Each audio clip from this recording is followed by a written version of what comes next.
Morning folks, how are we all doing? Are you well? Listen, before we do anything, just want a big shout out to Kevin Beasley, one of our members here on Big Jet TV, for giving us a heads up on the Dreamlifter, ladies and gents. I'm sure our members will be more than happy to share this with the world of Freeview before we jump back into our more calm and relaxed members only streams later on. But a very good morning to you. We're live from Anchorage, Alaska. Hope you're doing well. We have quite a number of aircraft down at the watering hole this morning. So full, in fact. Well, I say full, but remember we were talking yesterday about Coletta sometimes occupying that stand down there. Well, this morning it's quite crowded down there with jumbo jets. How about that? Here's another one to join the party. Look, I think it's a UPS jet though. Oh look, Delta 737 going out, Julie. It's not the one we were on, is it? Just out of curiosity. Oh yeah, look at this, look at this. Come on, son. Keep up. Oh no, he's going the other way. Oh, wait.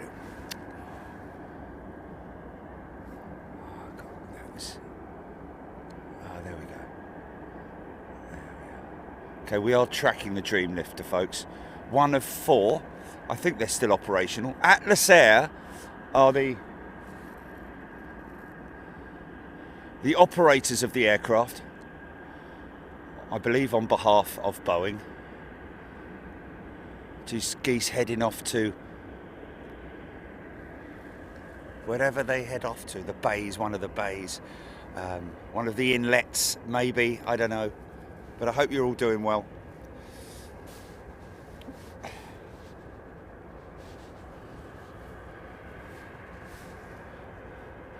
Got woken up with a text this morning. Are you awake? I knew it as soon as you, because you would normally, you just wouldn't even bother, Jilly. You wouldn't text me and, you know, this is a CS Global. It's just coming, is it?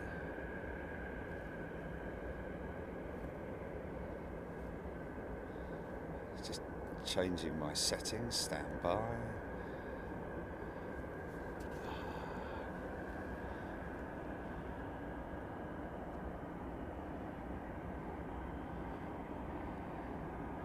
So is Captain Manny was with us yesterday, one of our members here on Big Jet TV, one of our pilot members.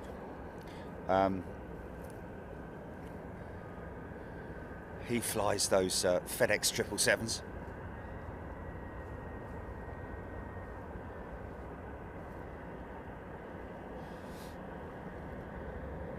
Still early doors, 6:26 a.m. We are early, of course, which is kind of standard par for us, isn't it? The sun glinting off those mountain peaks, man. Just have a look at that. Imagine waking up to that every bleeding morning, mate. Look at this.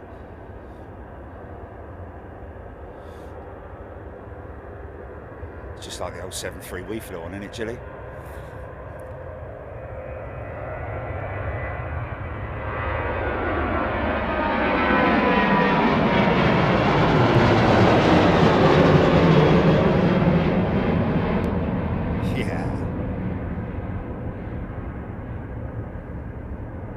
Captain Manny, FedEx pilot.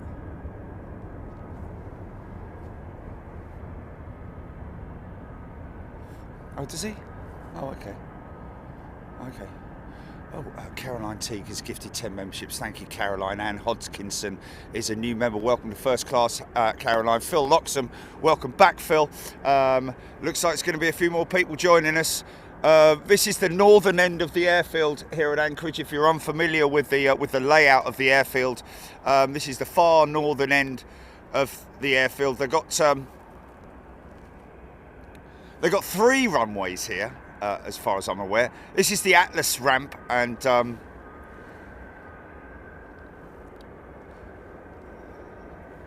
we're hoping that this is where the Dreamlifter will be parking for what appears to be, I believe, a tech stop. So Polar are also on that ramp, part of the Atlas Air Group. Discussed that yesterday with the interesting information coming from Screaming Emu that it was that they're actually just a paper airline, are Polar, because they are actually part of the Atlas Air Group. And Atlas Air operate Polar in order to get around certain routes, I believe. Leslie McIntosh has gifted a membership. Thank you, Leslie. So the ramps over at UPS, they just come back quickly and briefly to show you Everts Air Cargo over there. Normally, yesterday we had 3 of their DC-9s in town, so they're obviously out on operations, so they will be back. And behind that you can see parked the DC-6, which we're hopeful we might see. She may have gone tech, I don't know. They may have even, I don't think they've stopped operating her, but I do know that there are plans to get newer aircraft for more modern aircraft for Everts Air Cargo. Got an absolutely fantastic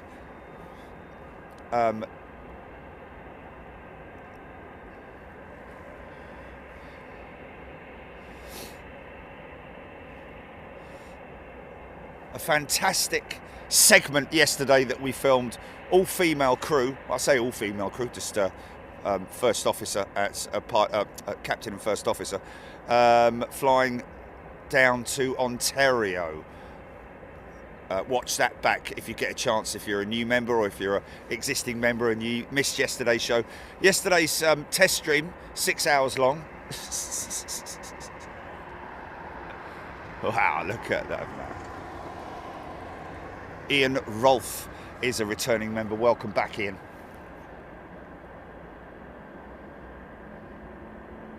Dreamlifter showing about 30 minutes out. Call sign GT.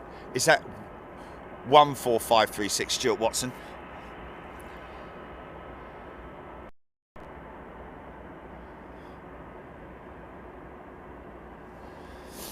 Thank you, Leslie McIntosh. Just want someone to enjoy this beautiful experience in Anchorage. It is just unbelievable, isn't it?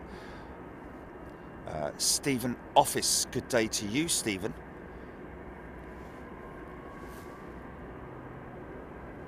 Just gotta take in, breathe in the beauty. Cloudless this morning so far.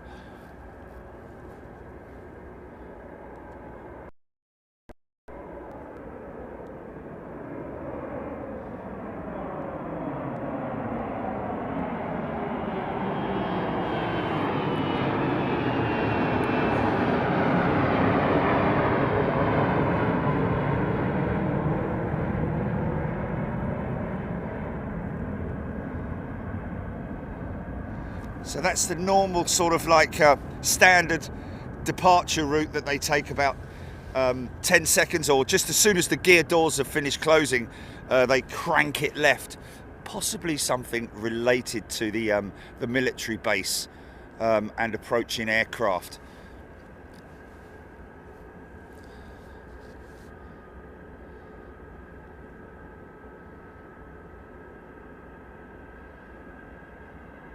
Leonardo is a brand new member. Welcome, Leonardo. Or is it just Leonardo? Good day to you, my friend. But it sounds much better that way, doesn't it? Leonardo. Hey, Leo. Or Leo. Is he called Leo? I don't know. His mates call him Leo, maybe. I don't know. What a shot that is. 767 head-on Jimmy G61. Yeah, 747-8. And now the great thing is, this is a 400, so we'll hear her taxiing up.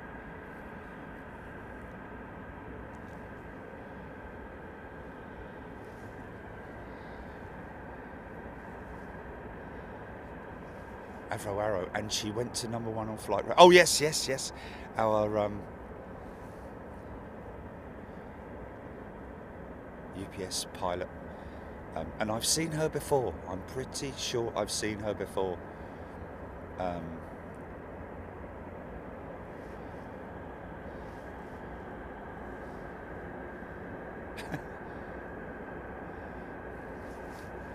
Captain Alison Youngblood was flying that UPS jet with her first officer, Leal Carter. I think it is it Liesel? Leal Carter? Liesel?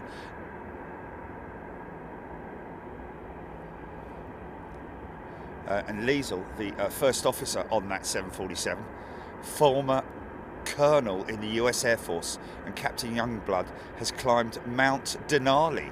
Wow, quite a pair of overachievers, as he says. Good morning, Ian. Hope everybody's well.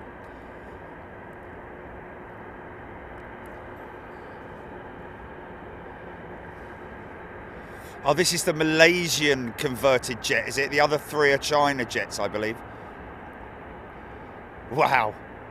So this Dreamlifter, thank you, Hodgie. This Dreamlifter that we're waiting on, there's two things I'm hopeful here for. Is that she's going to take this track that you're seeing here and come and park up at the Atlas stands. The sun needs to get up, to be honest with you, because at the moment it's causing me serious issues with light. But I'm sure we'll get around it. We've got what? Oh, 20 minutes. Brandon Rab, Alex Hilton. Interesting. This particular Dreamlifter. Hodgie confirming that it is the ex-Malaysian freighter. Passenger jet. All these are LCFs. All of the Dreamlifter fleet, 4 of them operated by Atlas Air. Originally conceived because of the fact that Boeing were having trouble transporting aircraft parts or components for the Dreamliner program.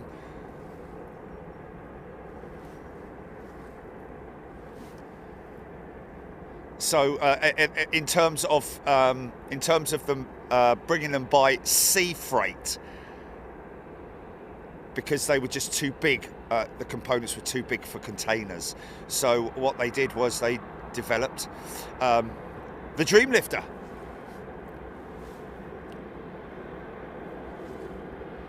Interestingly enough, the Dreamlifter does not have, like the cargo jets, these cargo 747s that you're seeing here. Obviously, because it's an ex-passenger aircraft, it never had the nose load capability.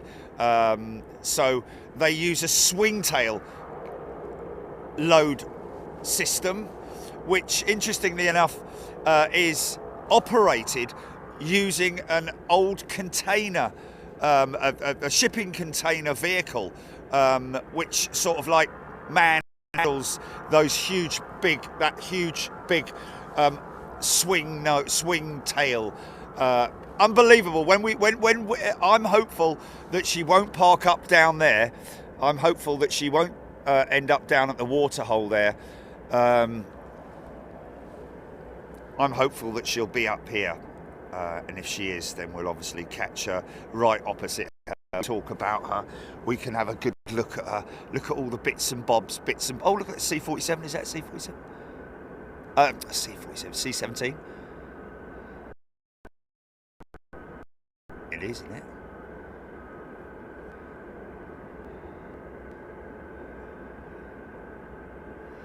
He'll be making his way round, do a loop left, and then end up coming past us again. So keep an eye out for that, folks. MD-11's here as well. That's the FedEx ramp down there. Looking quite empty at the moment. Of course, got some feeder aircraft down there, ATRs that do the regional feeder, and even smaller feeder aircraft that go out to places like Nantucket and stuff like that.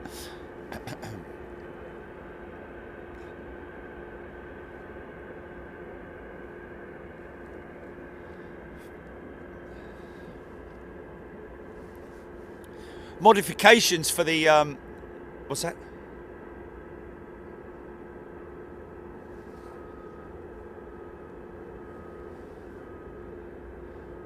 Oh, that's wow, they have 9 4 million gallon tanks, did you say, Jilly? Wow. Wow. 36 million gallons of fuel stored here at Anchorage, and I'm guessing it must be. Oh yeah, they're round the corner, aren't they? They're round the corner. We don't get to see them unless we're over the other side.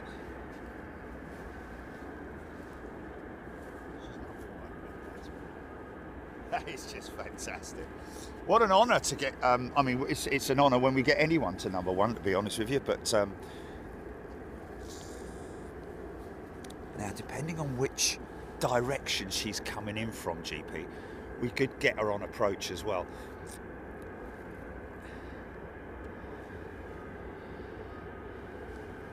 Who was it who asked that about the fuel, Jilly?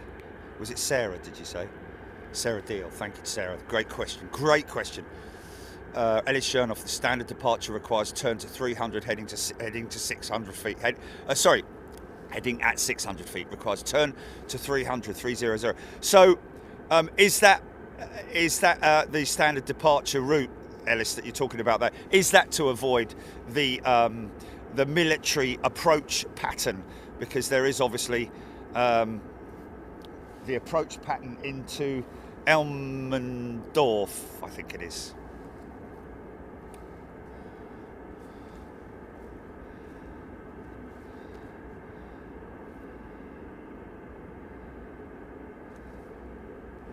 John Davies not sure about living in Anchorage in the deep winter. Oh, in the deep winter.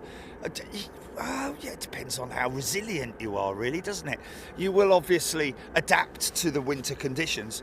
At least you're guaranteed it's going to be snowy. I've been here in the deep midwinter. Haven't I? I mean, no, okay. Well, March is close enough, isn't it? It was cold, put it that way. But it's beautiful, absolutely beautiful. Picturesque.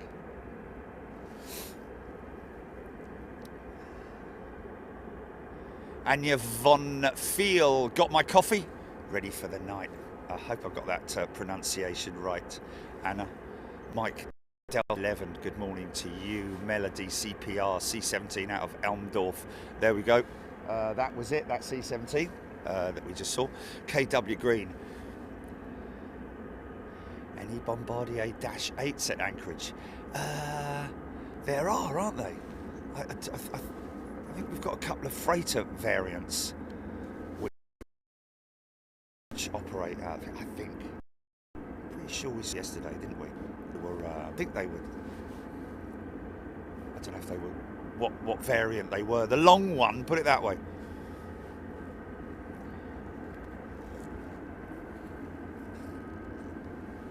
Matt Cat Lady, last saw Jerry coming out of Popeyes last night, then fell asleep. Kick.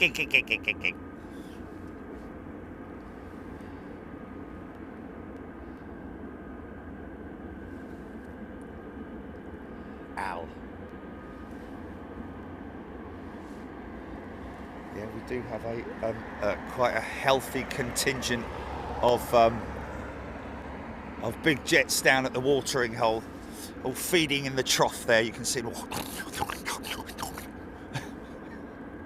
Oh my goodness me, we're going to get an even. How if you can even get a more spectacular of downtown Anchorage? Wow, I mean, come on.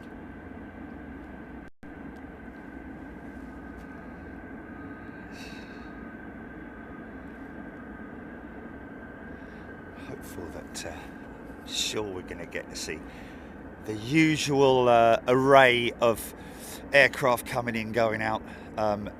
DC-9s, I'm sure we'll get a DC-9. Haven't so far, didn't get any of the Linden C-130s, but hopefully today at least one of the Linden C-130s will be operational. In fact, I tell you what, that one down there looks like that might be getting worked on. Is that an ice cream van at the front of it?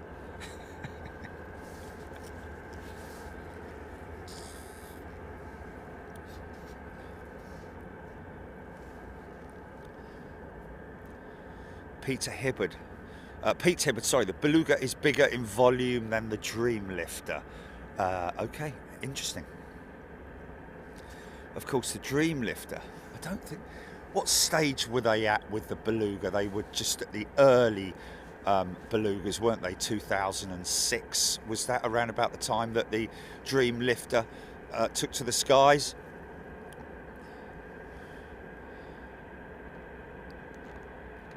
Susie B, a real life painting. Ken Passy. MPH, is that a new hangar? No, MPH. They are open covers for fighter jets, interestingly enough, because there was once a fighter station here at Anchorage.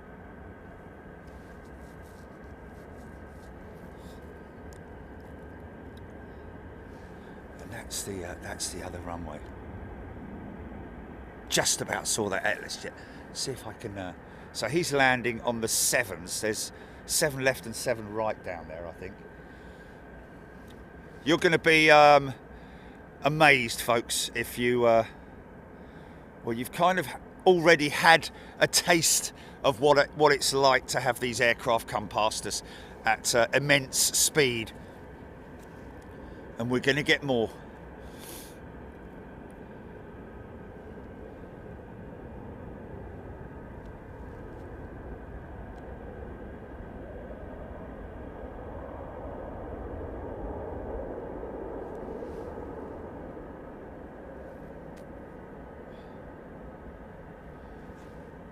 Digital David Silkway West.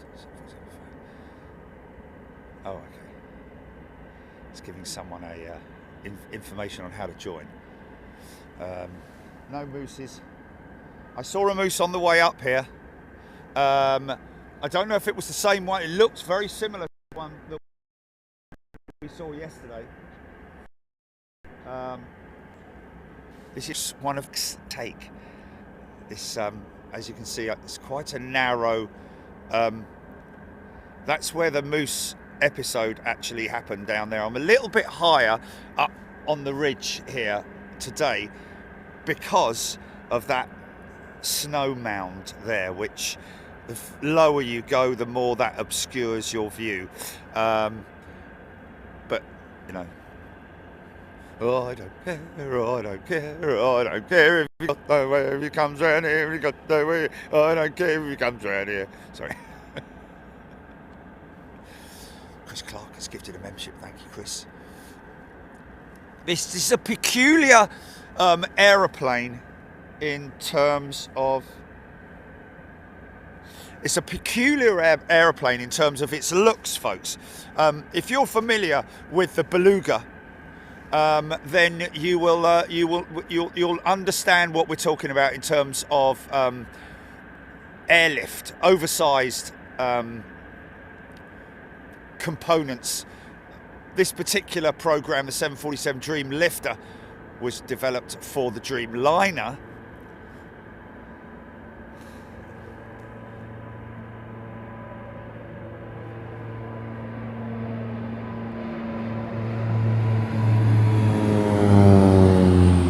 Yeah, go on, son.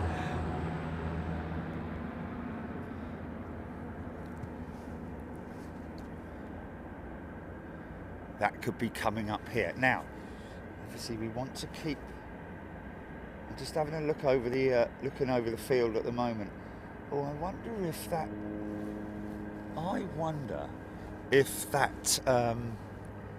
747 that's parked over there, Jelly, was the one that had the nose load issue.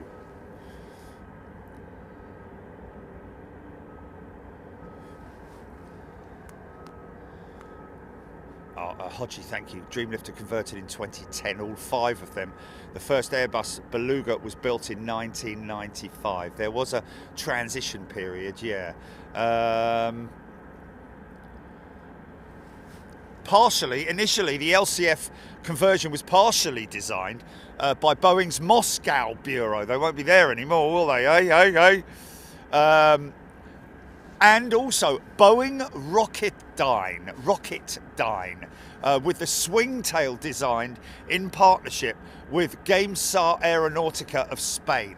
The cargo portion of the aircraft is unpressurized, unlike the hydraulically supported nose section on a 747 freighter. The tail is opened and closed, as I said, by a modified shipping container handling truck and locked to the rear fuselage with 21 electronic actuators, much the same as what you get with the nose actuators on the 747. I've seen it, I've witnessed it, and you can witness it as well, where they literally select to close the actuators, and then electronic motors will wind the actuators in and lock the or push the actuators in. It's a crow. I bet it's a crow. I bet it's a crow. It's not a bird of prey, is it? Ah, it's a crow. It's a crow. Hello, mate. Keep an eye out for the old blah blahs.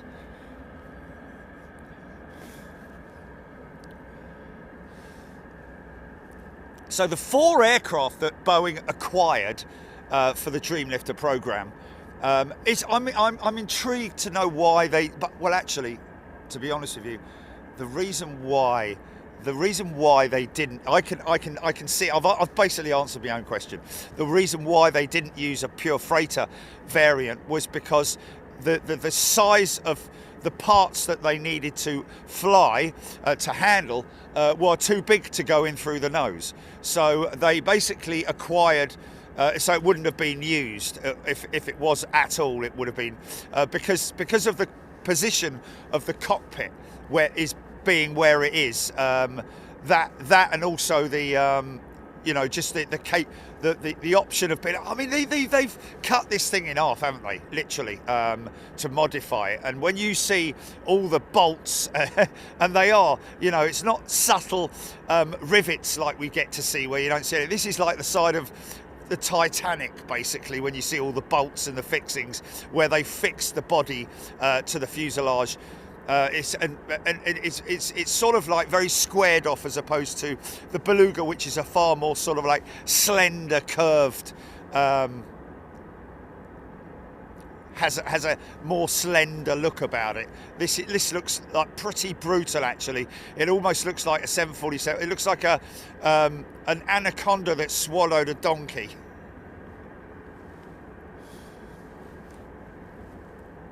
So 4 aircraft, one former China, 2 former China Airlines, and this one that we're seeing today, the Malaysian Airlines aircraft. So they would have been extended decks. They would have obviously, I'm imagining that maybe Boeing did a deal with the operators, with the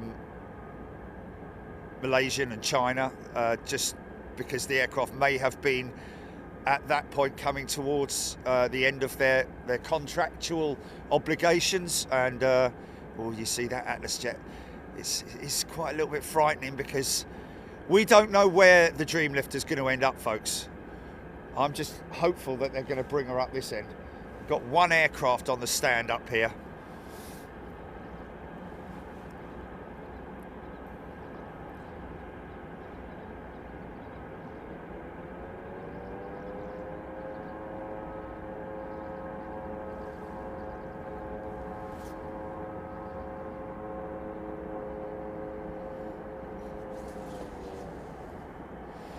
And that's not just me saying it, folks. I mean, if you look on Wikipedia, the 747 LCF's unusual appearance has drawn comparisons to the Oscar Mayer Wienermobile. I can see that. Okay, Google that, Oscar Mayer Wienermobile.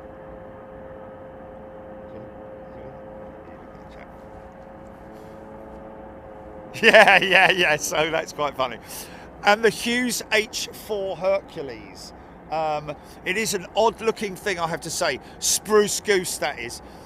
Due to its ungainly form, and that's coming from Wikipedia, folks, exacerbated in that the first airplane remained unpainted for some time due to the need for immediate testing, Boeing Commercial Airplanes President Scott Carson jokingly apologised to 747 designer Joe Sutter that he was sorry for what he had done to the plane. Wow, how about that? Well, you'll see exactly what I'm talking about, folks. Because, yes, it is a. It kind of looks like something you find around a bit of a cut and shut, you know.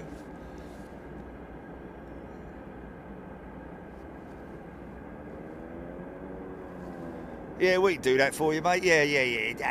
Give it a cut there, to pull it out, do that. I'll get John to bring the steel down. Yeah, he's got loads of bits and bobs. Got some spare aluminium hanging around. Yeah, got lots of bolts. Yeah, it'll be all right.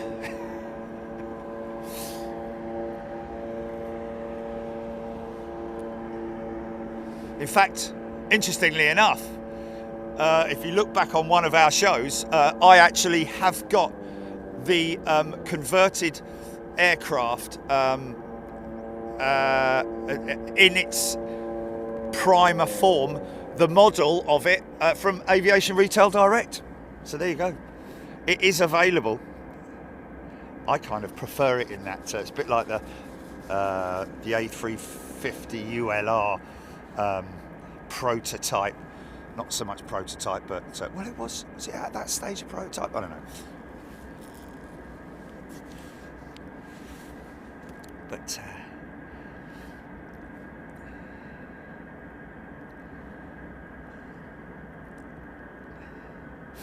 it's also quite ungainly the way in which they not so much load and offload, but operate the swing tail on this. Of course, other famous swing tails of the past gone by, swing tail CL44. My old man, Sir Dustman, he wears a dustman's cap. My old man flew the Tradewinds CL44 swing tail. Susanna was very active on the chat yesterday, asking about nose updates. I don't know. Did we get the reg of that aircraft that was that had the problems with that piece of freight? If you remember, I don't recall which aircraft it was. I'm sure I've picked up the reg somewhere. So I'd obviously want to compare that with this one, but I can't do anything at the moment because it's got there's nothing on the system is in terms of not on radar or anything, so we can't see which one that is. But I'm just wondering whether it might be. That's all. Whether they've had to repackage. Hello, mate. Package the piece of freight because it didn't fit, did it? Just have a look over there, see if K-lift has all gone. All that stuff's not there. We've got somebody waiting here. It's always a good thing to see when you see stuff like that. So it's had someone waiting to receive the Dreamlifter. And also we got somebody standing here as well. Is that somebody standing? Yeah, it is. A couple of fellas having a chat. Right, so a couple of handlers there. Normally they would not be out on the ramp. They would normally be nice and... What is it? Is somebody wanted a dashy? Look, here we go.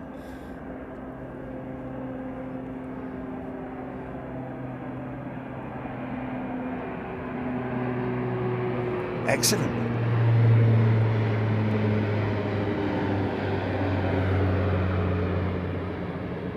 Yeah.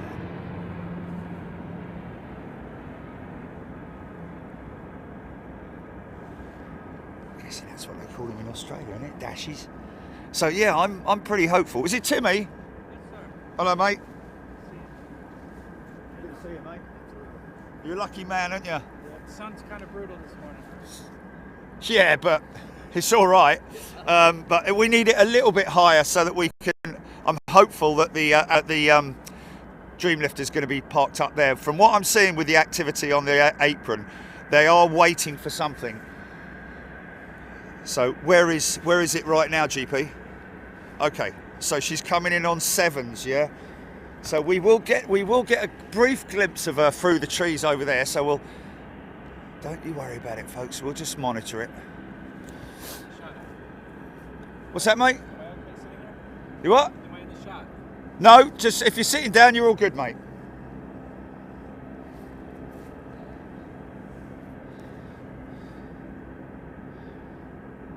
Todd Roy, a few Dash 8s flying over Canada every day. Craig B, Noel J. So many planes on radar at Ted Stevenson right now. There we go. Yes. Well, yeah, zoom out a little bit and you'll see a swathe, literally almost a tsunami of aircraft inbound.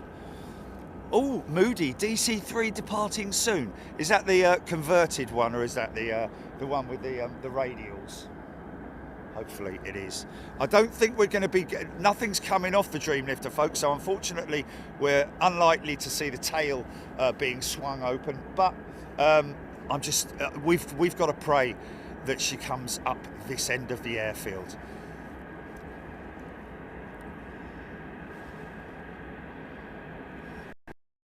Fire Island now. Yeah, I should be able to see her soon. Need to get my footing ready. Oh, okay. Nick Gray is a turboprop conversion, the DC-3. Still be a good departure. It just hasn't got that sort of like uniqueness about it, because it does look odd with turboprop conversions as opposed to the radials. I can hear it.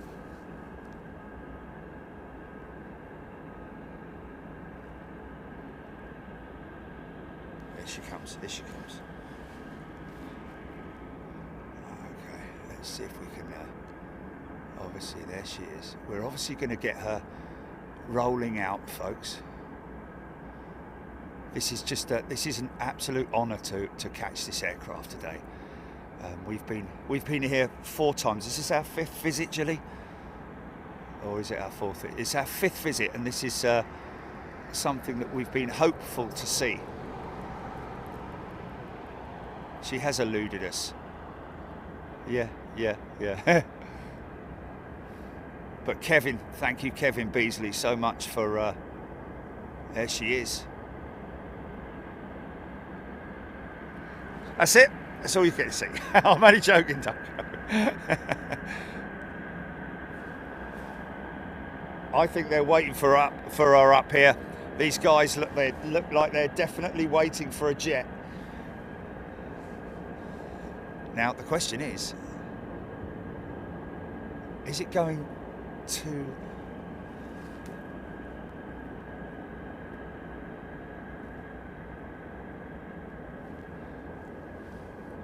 She's number 1.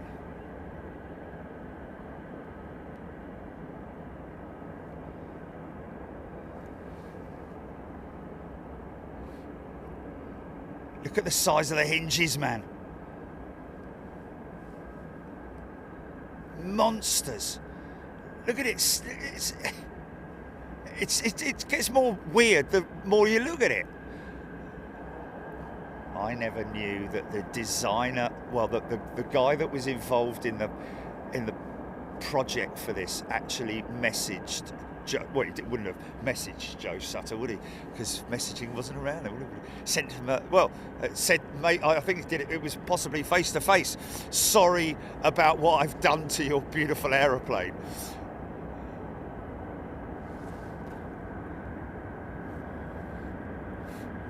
Good livery, isn't it? Oh, I'll tell you what, it's going out intersect on 7, I think.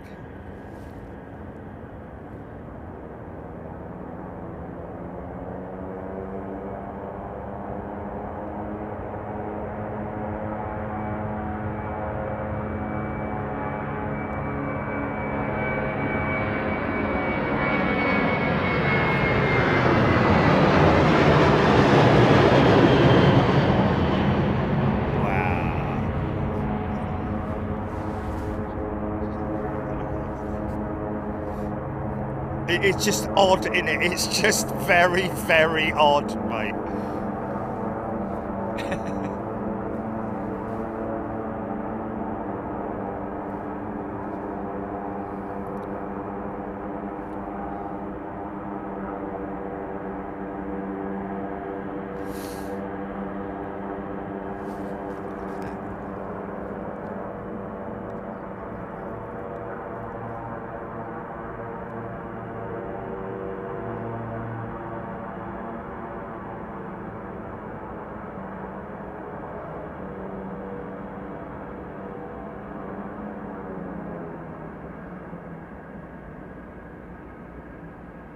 Wow, man. This camera's just the bee's knees, isn't it? Look at, there's 3 aircraft doing engine runs, look. We've got Squadron coming out. That's what we're actually, isn't it?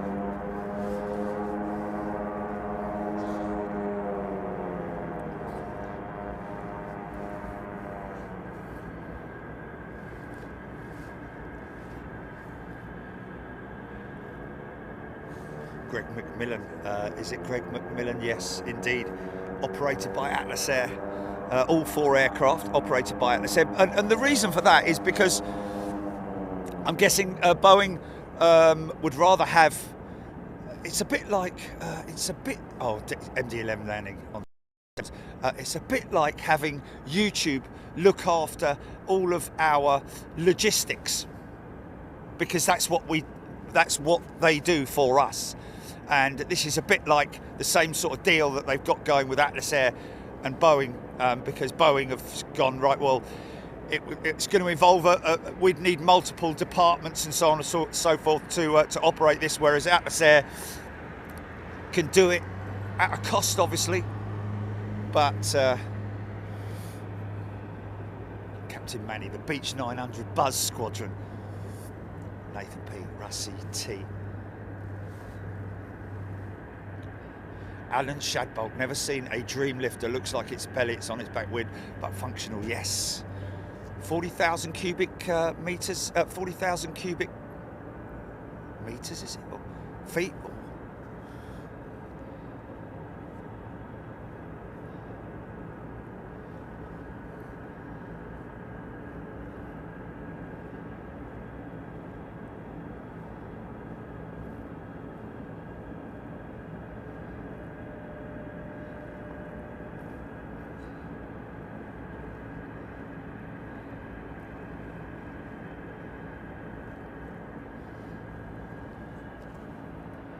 Great news is that she's coming out this end, Jilly. That's part 1 taken care of, innit?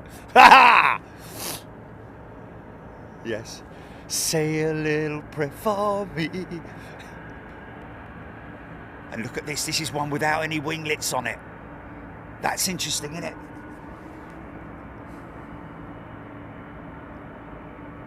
I think a couple of them still got them on.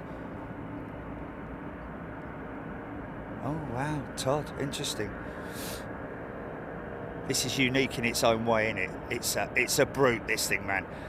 Looks like it's been, yeah, it does look like it's been stung, and it needs an antihistamine injection. Get the swelling down.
Oh, don't put her behind that. Don't put her behind the other one. They're putting her behind the other one, man.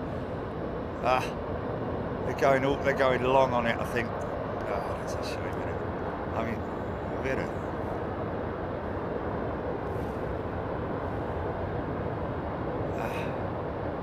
Hold on a minute. Yeah, she's going behind it, I think. Is she? No, she's coming this side, I think. It's this side. I think it's this side.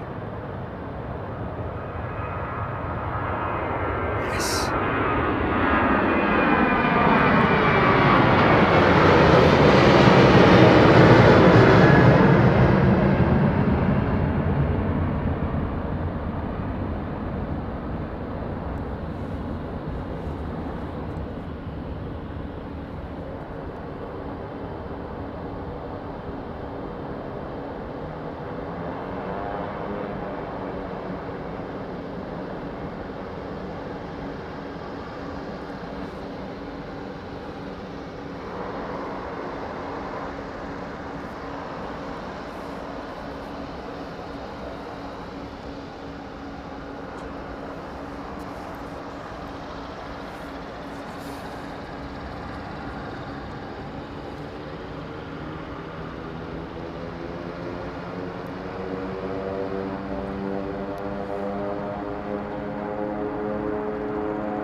So somebody asking about the tail, 747SP tail.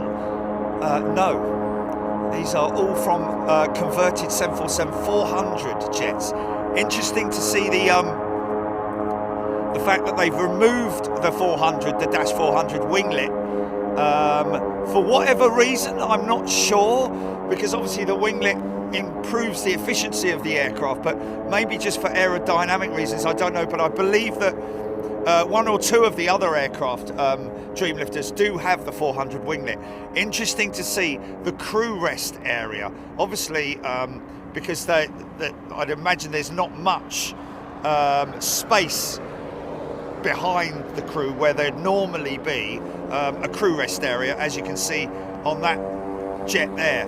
So the beginning of the modifications, in fact, they've added a door there, haven't they?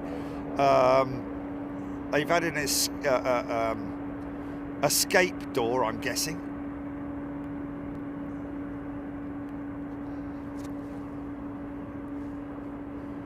Oh, she's leaving at 8:50. Okay, so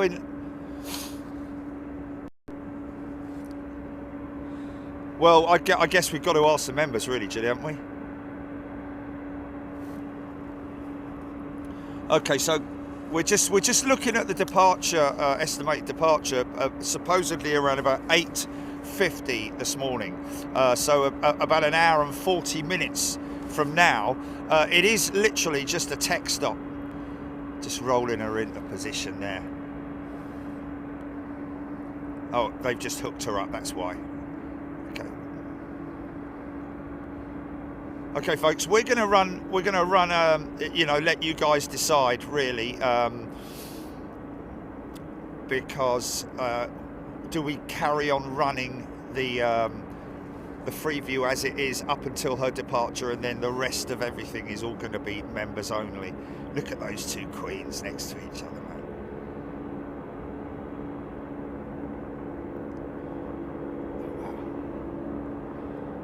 Oh, wow. Unobscured view. Yeah. Lord Geeker, first time seeing a dream. I think this is the first time for many, certainly the first time for me in the flesh.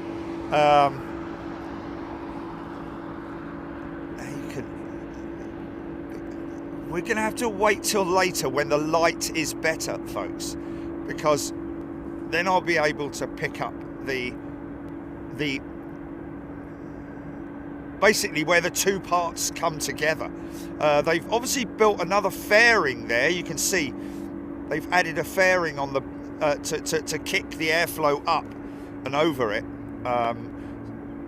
because otherwise that will have probably, you know, the finish of that frontal section there is quite brutal in terms of, like, you know, obviously would have created aerodynamic issues, but that fairing that you can see, that sort of like wedge that they've put in there, is obviously one of the many modifications that they've done to this thing. Oh, is that no, I think cruise steps around the left hand side as per normal. I think it's all the same. Remember, it's a passenger, originally a passenger aircraft, so I'd imagine they would have left the stairs in there, probably, because it sort of like there's no reason to make any sort of like internal modifications, other than what's at the back, that huge, great big container, literally. And there you can see the back end of the aircraft, the hinge. Oh, hello, here we go, look.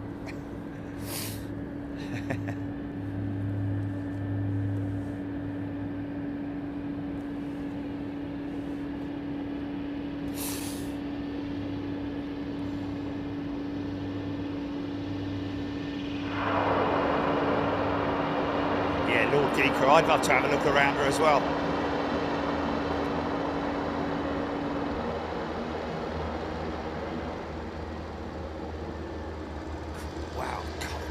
Chat's just going too quick, GP. Slow mode on. Hit the slow mode button. And oh,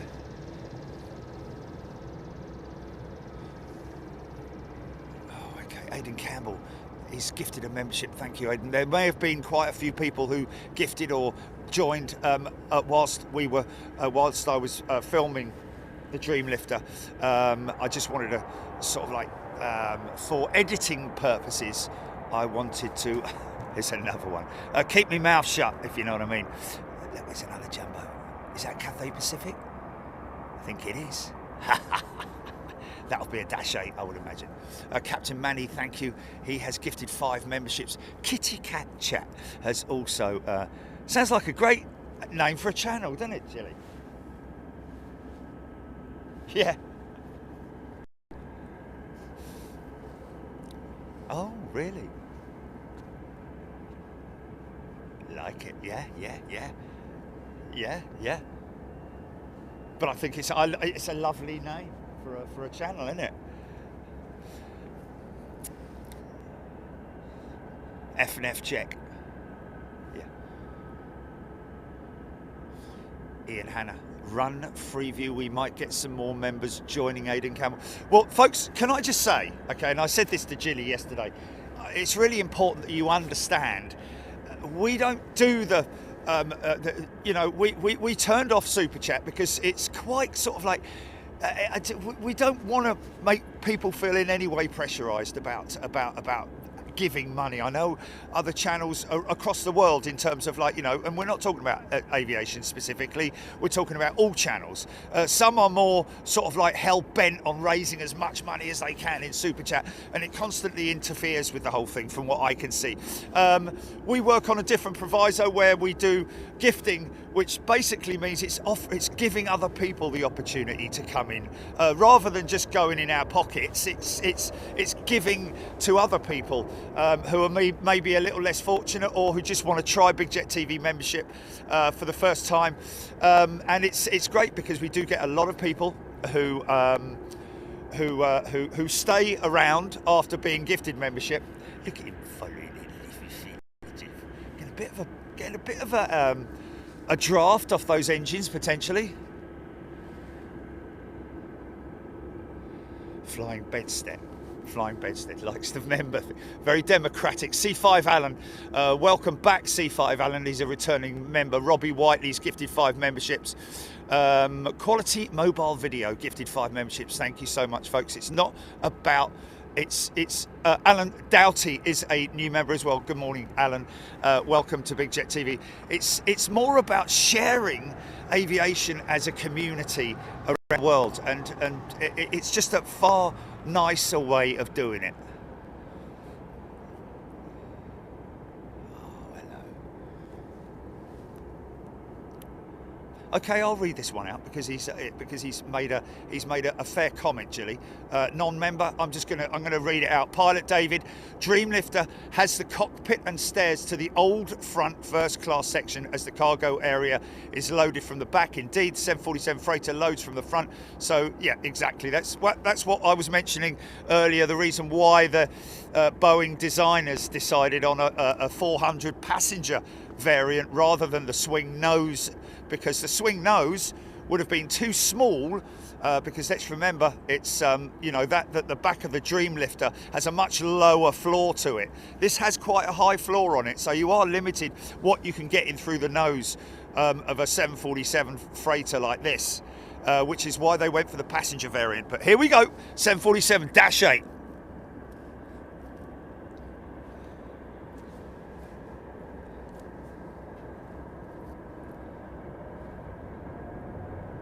Welcome, Pippa.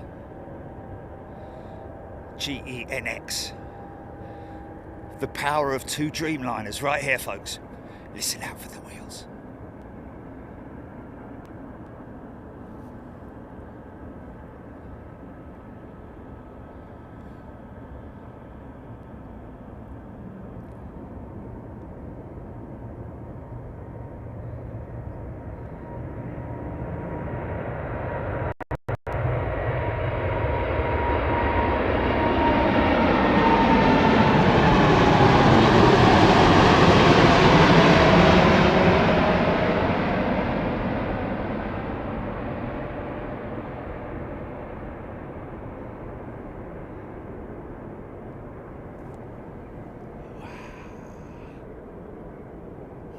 Yeah. Wow. Blimey, it's yeah. So the whole thing with we can't turn gifting off is what I'm saying, folks. We can't turn it off. I have asked Jilly before, can't we just turn? No, you can't turn it off, and we've got to speak to YouTube about that, and they do listen to us, folks, because the reason I'm saying that is because I don't want to put people under pressure. The whole reason for the free view is not to get more members.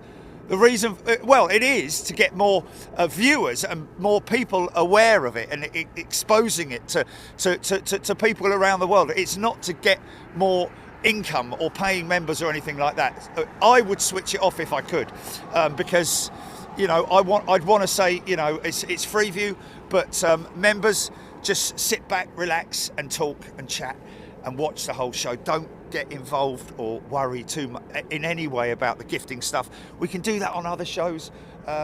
Before they've opened that R1 door, haven't they? Okay, they've just got the R1 door open on the Dreamlifter. I'll come back to that after this big old 777. Here we go. Are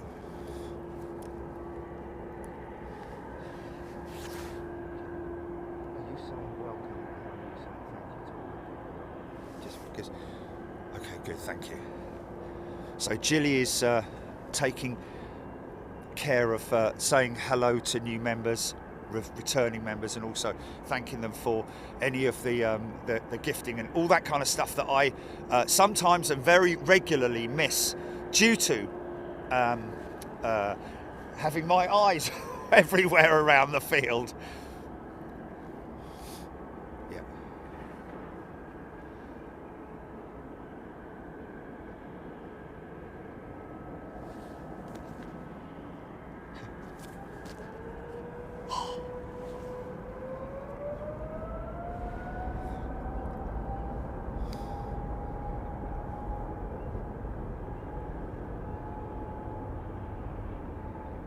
Yeah, that's a proper emoji, that is, isn't it? That's a proper grumpy emoji, isn't it? Jilly, look.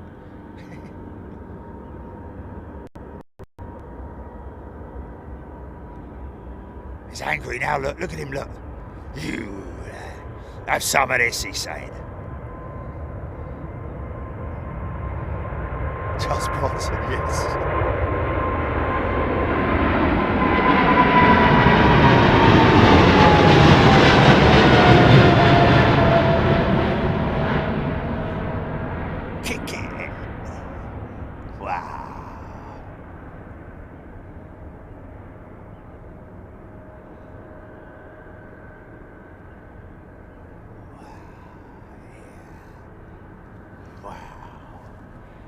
Okay. R1 door, got Jumbo lined up.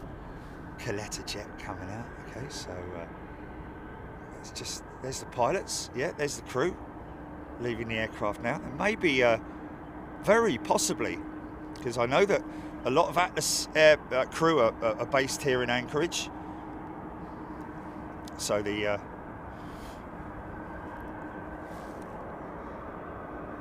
wow, Captain Manny, thank you so much. Thank you everybody who does gift memberships and everybody who supports the channel, even if it's just, you know, through whatever means, by just enjoying it. That's what it's all about. It's like showing off your train set for me. It is.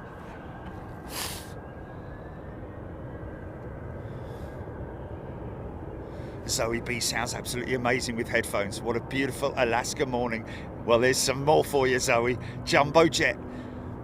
And this is going to be old school Pratt & Whitneys or CF6s.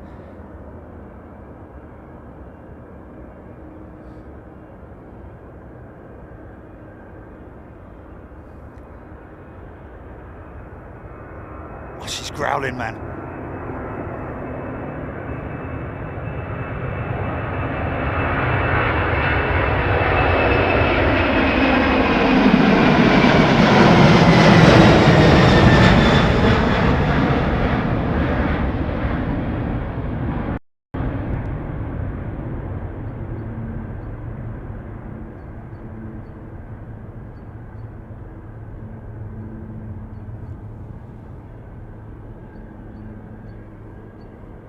Yeah!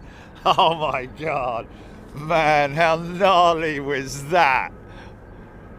Wow. So I'm guessing it's a crew change and a fuel up. Is it either one of the handlers or Dreamlifter? Joanna B, the reason why the Dreamlifter is shaped like it is so that it can transport parts of the Dreamliner. She was used during the COVID pandemic to transport PPE, but other than that, it's primarily for transporting Dreamliner parts and mainly wings, fuselage, all that kind of thing. Going on to Charleston. Is Charleston North or South Carolina? South Carolina. Okay. But yeah, what a crazy thing.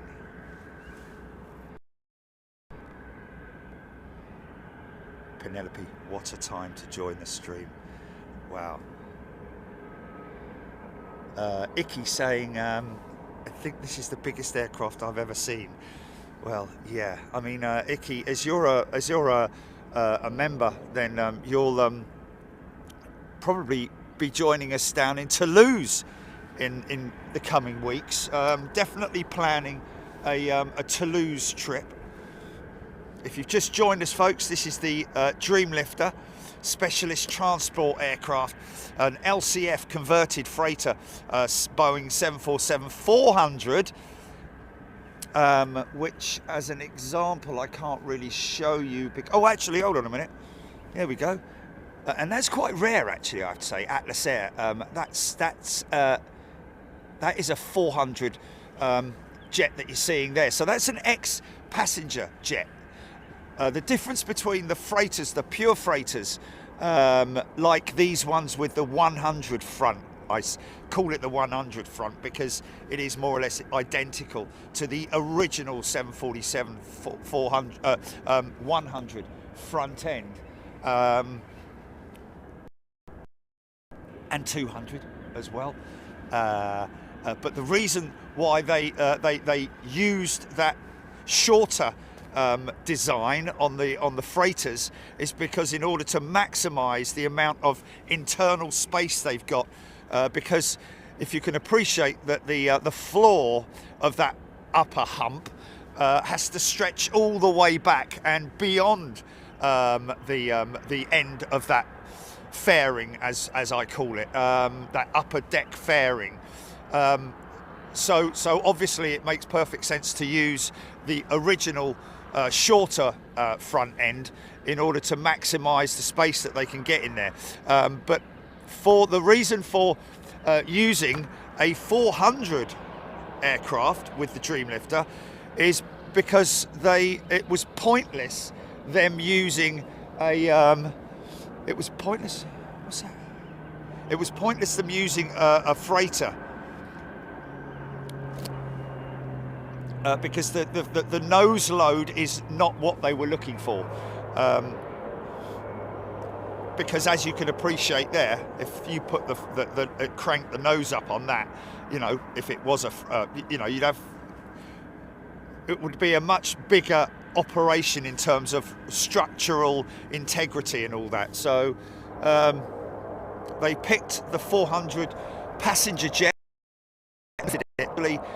Would have separated the everything aft of the sort of like first stage, I would have said, of the bulkhead, the forward bulkhead of the 747, chopped that all out and chopped the sides off, the top off. Obviously they would have supported it. They've built the entire, it appears that they've built the entire midsection, the actual tube itself, and dropped it in, perhaps. Literally dropped it in, eased it in, so as to not affect the wing roots and all that kind of stuff. Because you don't want to be touching the wing roots, that's for sure. It appears to me that it is segments that have been dropped in. Of course, the tail, that whole tail there, you can see the split there, which is where it opens up, and the hinge for the is on the other side for the tail. But the tail section, of course, is just, and they've modified it as well with new bigger fairings there. So there must have been quite a substantial amount of modification in terms of literally tearing the thing in half. Ooh.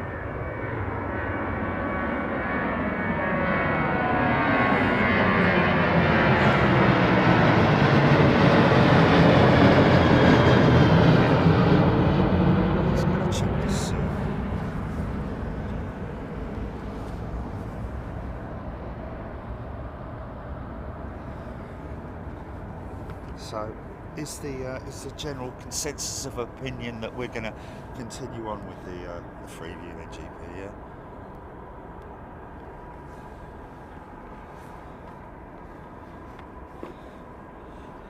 Okay, they've all been positive. That's fantastic.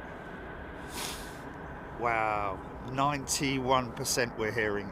Thank you, everybody. And look, you know, at the end of the day, we are a community, so we like to listen to what you decide on. After all, it is you who are supporting the channel and allowing us to come out here. So we will obviously always take your listening to what you guys say. I have to be honest with you, I don't think we've ever had a situation where, sorry Freeview, but the members have said no. Oh, because such a generous, lovely bunch of people. Digger has gifted a membership. Thank you, Digger. Backdrop Mountains reminds me of Bob Ross painting, says Noel J. Bob Ross, Les Donaldson. Looks okay, doesn't seem to be descending. LFC, Ian Screaming Emus here. Denise Donnelly, Michael Bodnar. What engines do they use on the Dreamlifter? Great question, Michael. I like that. I love to. I'll just stall at a question like that. Looks to me, I'm guessing that the other aircraft, I don't know if they're all running the same engine plants, but I think these are Pratt & Whitneys on this particular aircraft. Maybe you can have a little look at that, and it's quite. This sun is quite, like Timmy said, it is quite brutal, but it has moved already, which is a good thing.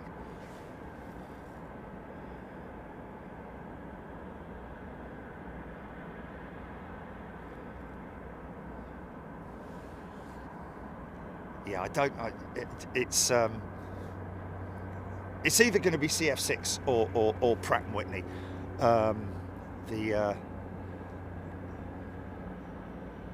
The other aircraft. I'm just waiting for someone to come up. Pratt and Whitney. Oh, they are Pratt. Yeah.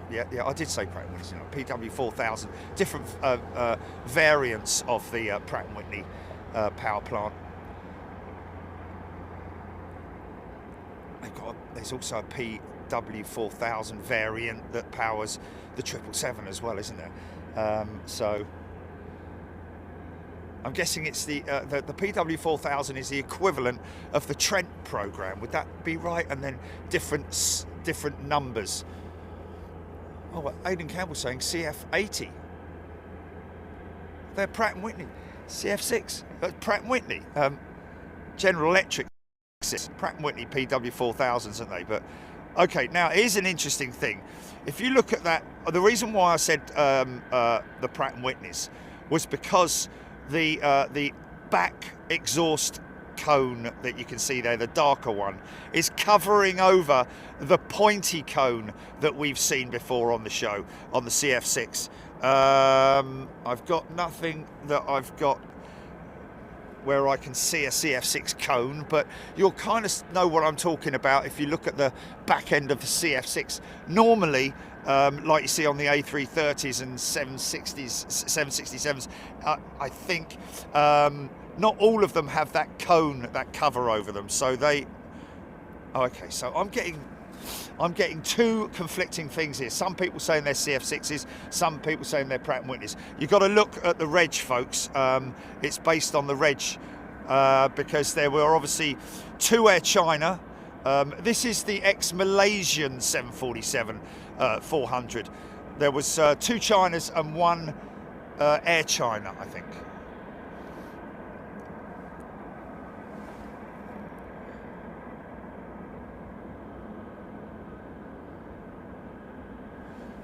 Well, yes, there's a mixture of CF6 and Pratt & Whitneys on the fleet of four that they have. This particular one are the Pratt & Whitneys.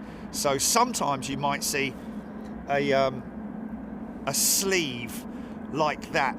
But the reason why I'm saying that these are Pratt & Whitneys is because of the midsection there is quite stubby. The CF6 is a little bit longer. But I do... Jerry's luggage left behind. It's a bit odd, isn't it? James Gay, welcome to Premium, James. The Dreamlifter's aircraft's winglets were to resolve excess vibration and other handling characteristics prior to final certification. Sailor Mike, thank you. I did think that it would be an aerodynamic issue. So maybe caused a bit of wing flutter or something because of the extra aerodynamic, because obviously when they built the 747 and did the aero tests on it, you know, they wouldn't have had a dirty great big toilet roll in the middle or hand towel roll, isn't it? But anyway, so that's probably the reason why they dropped the winglet. When I talk about the winglet, folks, again, there's nothing in view that I can show you. Obviously, there you go, right down there. Those two, they're two 400. I think that's a legit 400 freighter. Obviously, got the winglet on it. There's the winglet. Fence style winglet is what it's termed as. Oh, jet coming out to take, and here moving out from the watering hole, having gorged on all its fuel, Atlas Air jet.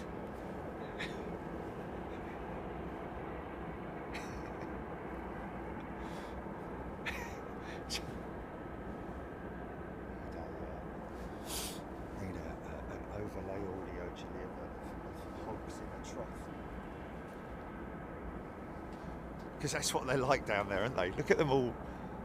Okay, that's nicely exposed. That. Oh yeah, look at that, man. Dave Yearsley. No, we'll not be going to the plain boat harbour. It's frozen, my friend. It's going to be a couple of months, well, at least another month, I would have thought, before that lake is frozen, is defrosted. It's a little tiny patch I noticed last night, but no. The only activity that we're seeing is there is a gravel strip. Just trying to get my bearings in terms of where the harbour, I think that might be it there. Is that the what's that? Oh.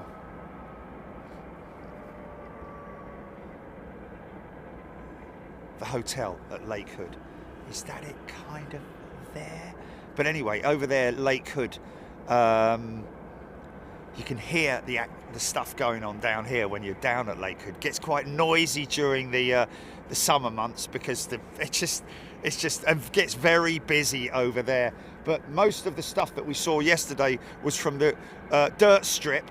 I don't know. I think it's a dirt strip. It might be concreted.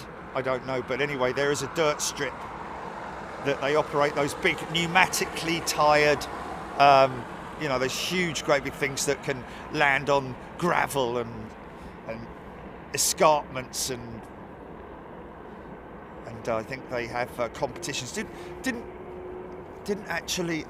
Cockalock's coming out as well, mate. Here we go. And now, David Attenborough. It's quite harsh, that sun, isn't it?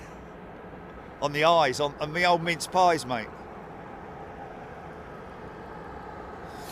Paulie K just loved the 747s. Lake jumper. Screaming emu. Is that what they're called? Lake jumpers?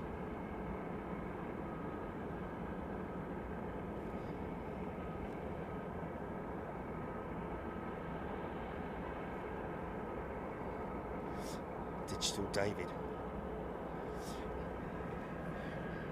Yeah, welcome everyone. Hope you're doing well. Live from Anchorage, Big Jet TV. First time. We know we get a lot of people hang out in the Lurkers Lounge. Hello to everybody in the Lurkers Lounge. Hope you're well. It's a bit like the green room, isn't it, before they come on stage. Here we go, Cargolux 747-8. Given the -8 numbers in ident due to the technology that they used from the Dreamliner, sun technology, wingtip technology, engines. Oh, where we go.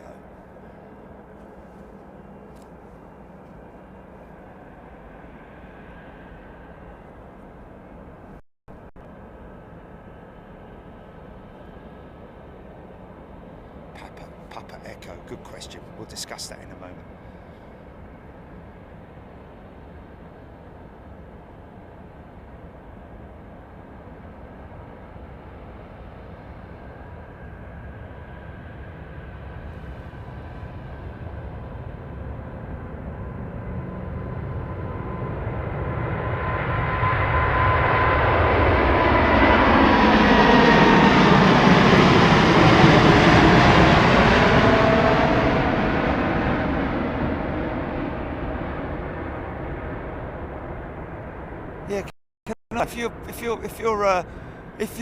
If you're being gifted membership, don't use it as some platform to air your dirty washing, mate. We'll just boot you out.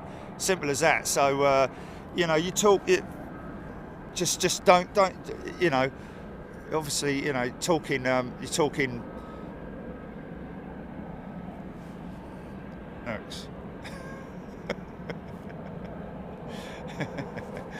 Yeah. So. Would the Dreamlifter, Papa Echo, would the Dreamlifter fuselage support 4GE90s? No, definitely not. The biggest they could go potentially would be maybe an. Well, to be honest with you, those engines are they're perfect for the platform. This is a 400, isn't it? Is this a 400? I think it is, isn't it? Hold on a minute. Yeah, this is a 4, isn't it? Oh, I don't know though. Look at those big engines. Hold on a minute. No, they're definitely GEs, aren't they? The GE NX.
Mental!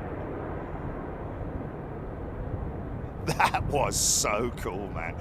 And you know what? I've spoken with a couple of UPS pilots who fly the 747-8, and they have mentioned, they have commented on how they literally cringe as they're hurtling towards the end of the runway, because they do use full runway with those Gen X engines on the Dash 8s. Raptor X, that one off to Miami, thank you.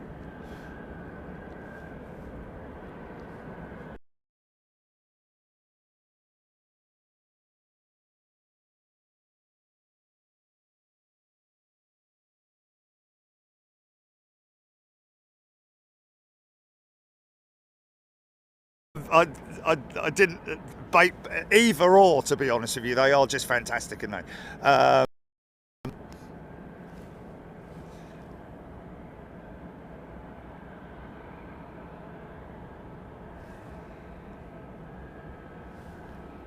Jedi Master Joe. PP on the Dreamlifter, Pratt & Whitney, 63,000 pounds of thrust. Somebody mentioning that they bolted the GE90 to the 100. Yes, they did, but that was a test platform. That was a test program. I don't think you'd be able to put. Well, you could do if you want to put, but I think they possibly tear the wing off if you put GE90s on a 747-100 wing, but. They'd obviously have to reinforce the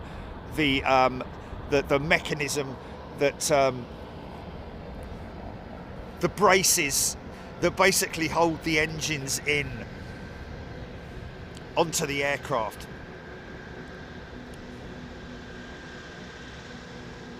That whole framework would have to be quite heavily modified. I'm sure that they were on the test aircraft, but and that was an amazing sight to see, wasn't it? To see the GE90 alongside, I don't know if they were CF6s or Pratt & Whitneys. I'd imagine the GE platform they'd want to have. It was the GE platform, wasn't it? Using a Boeing 747-100, so they would have been CF6s alongside those big GE90s. Just incredible, man.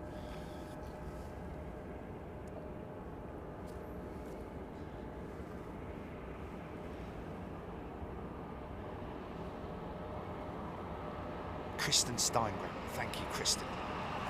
Gifting 10 memberships. Apologies to anybody who I've missed.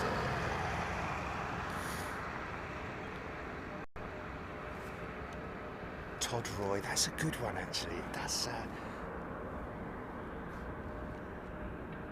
crazy looking aeroplane. Now, we believe that, did you say 1 something, Julie? No, 8 something, isn't it? 8:50 or something it's going. Yeah, so another hour, folks, and we should have this thing on radar.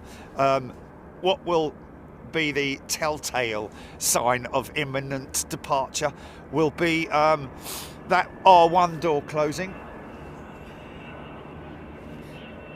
Let's have a sieve.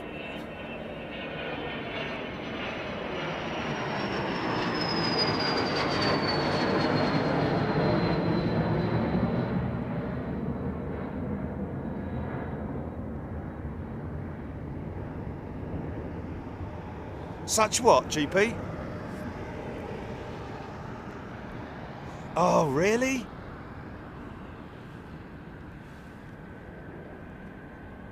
Oh, no, mate.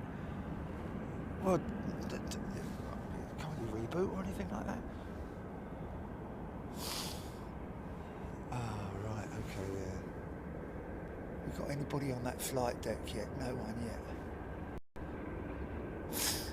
Vulcan Lynn, that's one ugly plane. You know what? It's. Oh, look, there's those birds again. Someone's going to tell us because that crew came over yesterday morning about this time, didn't it, Julie? White ingrits or something like that. I don't know, egrets or. Cool. You don't want that lot flying through your.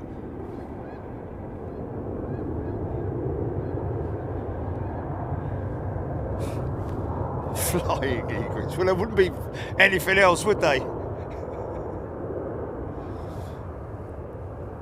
Cool, something loud's just landed. This is one for Screaming Emu, look. It's a jumbo. Cathay Pacific. Cathay Pacific.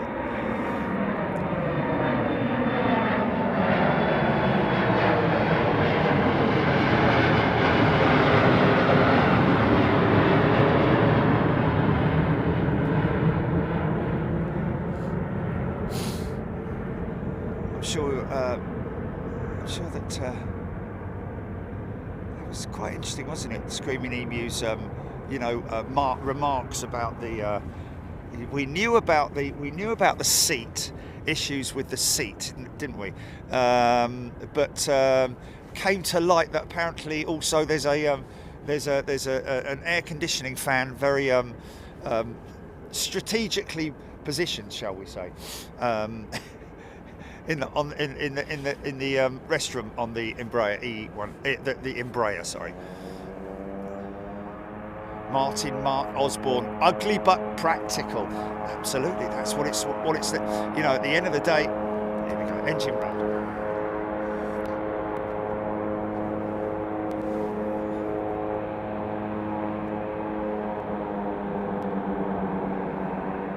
Yeah, they weren't geese. They definitely weren't geese. Sort of like pointy wing, white.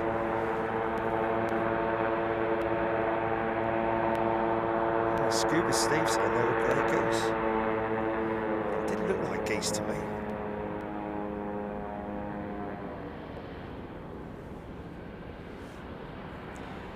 Yeah, the old the Swan. Oh, National 747 X-Pax jet.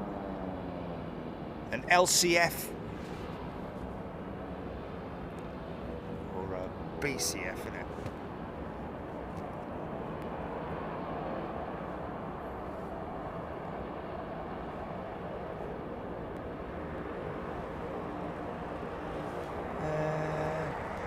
What's that, Julie? Adverts are getting longer and longer before live feed starts. Mr. Wisby saying. Yeah, well, it's settings, isn't it? It's yeah.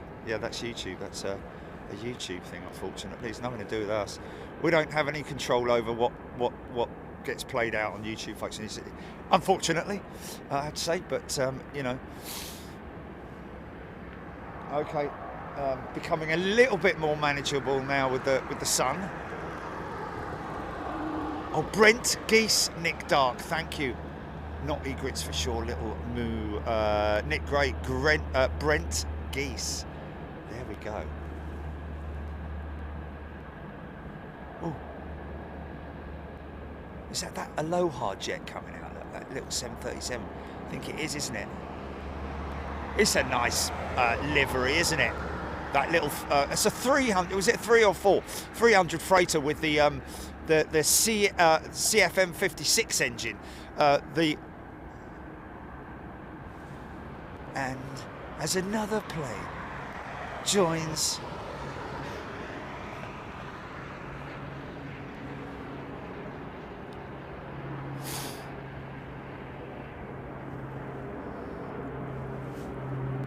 here we are, Ben Brown's in the house. Aloha Air Cargo 737-300 taxiing at XBMI, baby, wow. XBMI, wow. Good bit of info there, thank you. 26 years old, one of the last 100 or so 737 classics built. Yeah, I mean, it's just an incredible testament to the airframe, isn't it? That these old things. Look how little the engines look. It looks like a. That's crazy, isn't it? Great looking jet though.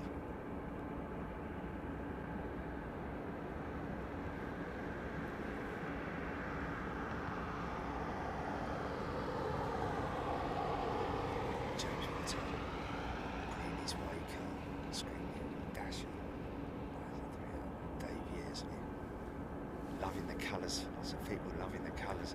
Unfortunately, it'll be oh,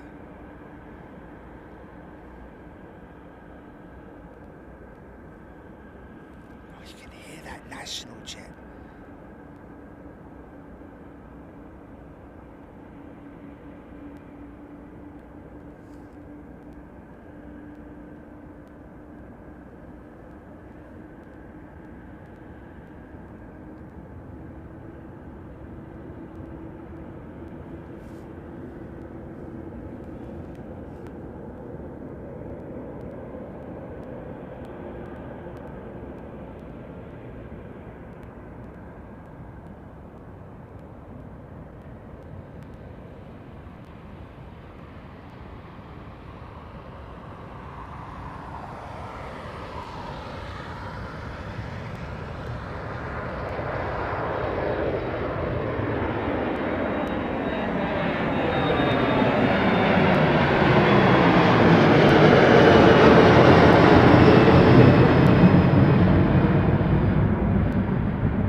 Wow, tough little thing, isn't it? Like a Jack Russell. Wow, that was cool. Okay, there's a bus there. There's a bus there. That might be a crew bus. I don't know. Oh, no, wait a minute. Lining up. Here we go, folks. Check this out. This is an ex-passenger.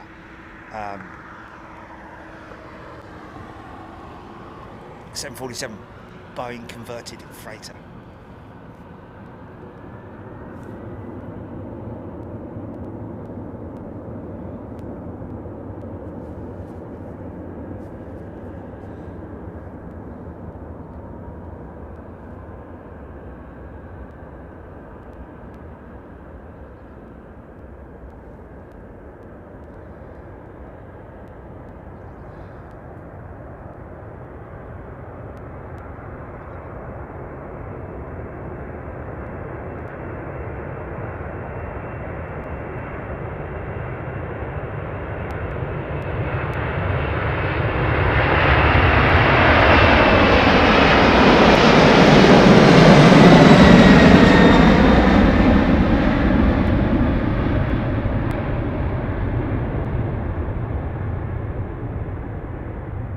Left turn, Clyde. Yeah.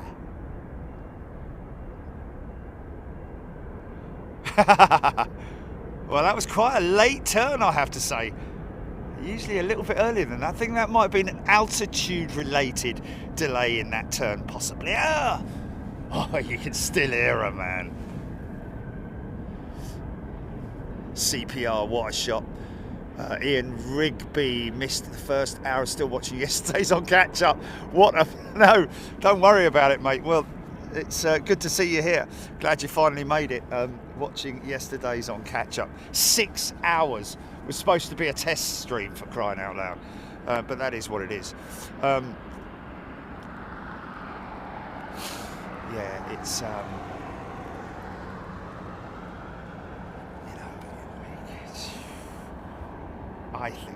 I think where we are is probably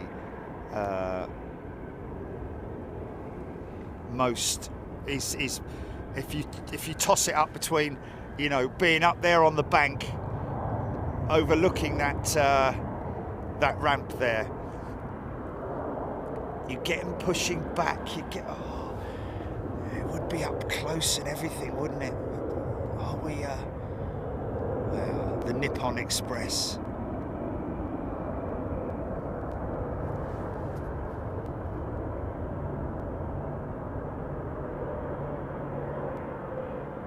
Wow, that was she's heavy, man. It was either that or it was brake to vacate. I think that might have been a case of brake to vacate. Get that thing stopped for that exit. Otherwise, it's a bit of a long, drawn out affair if they run it long and have to taxi back up. Whereas here, that exit point gives them a straight run down to the watering hole.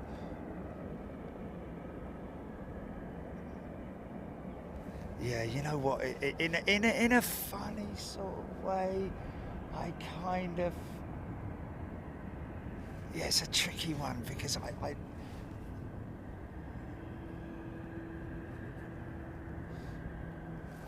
kind of would have liked to have been.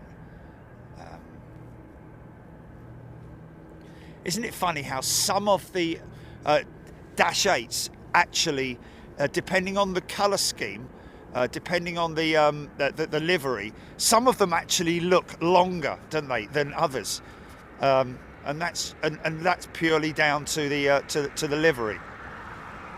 First police car I've seen it, man. First police car, man. In the 2 days day that we've been here, yeah, it's sort of like a day and a bit plus the night when we arrived. But yeah, that's the first police car I've seen. Isn't that fantastic?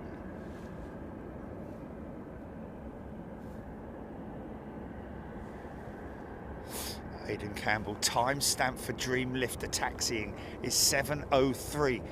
Thank you for that, Aidan. What's that, Jilly? What's happened?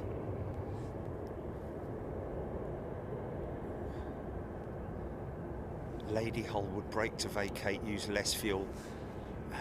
Well, you're using your fuel to power the engines to reverse them. So yeah, but a lot of it is also on the brakes as well.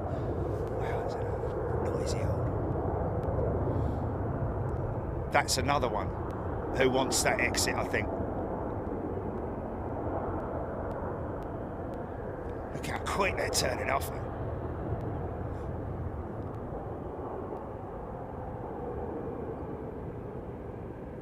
Wow, proper freight dog pilot, man.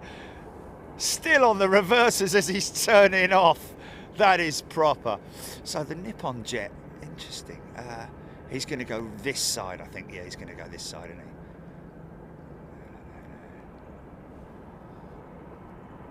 Oh, Mart Osborne, don't say that. Now, I have today, folks, very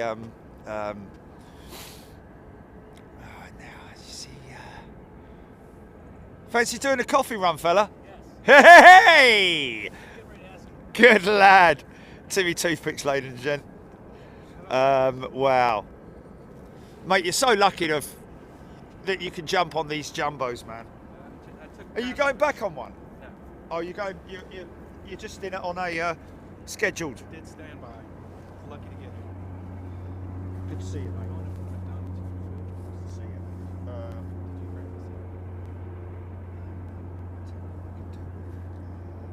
I did, but you know, that was quite some time ago. If you're doing McDonald's, what are you doing? You're doing Starbucks? No, dude. I'll just get a warmed.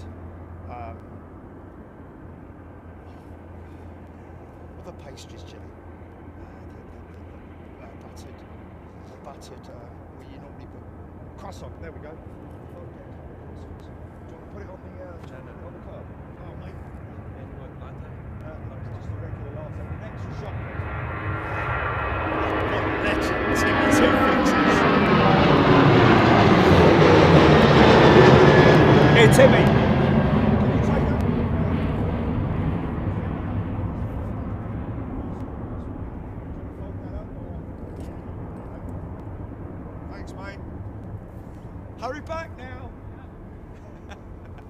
He's going to turn up and it's taxi. It's just... Oh no, he'll be fine, he'll be fine. Oh, that Nippon freighter going in over here, look at that. Nice. See what I mean about how long it looks in an all-white scheme. Hot cross buns, 1 a penny, 2 a penny, hot cross buns.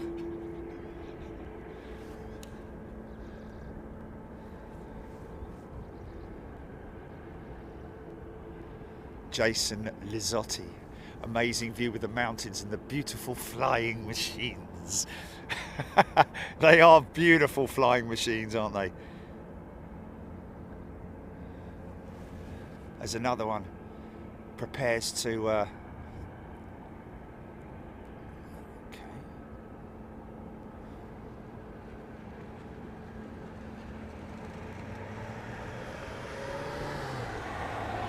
He's a good lad, isn't he? Fair play.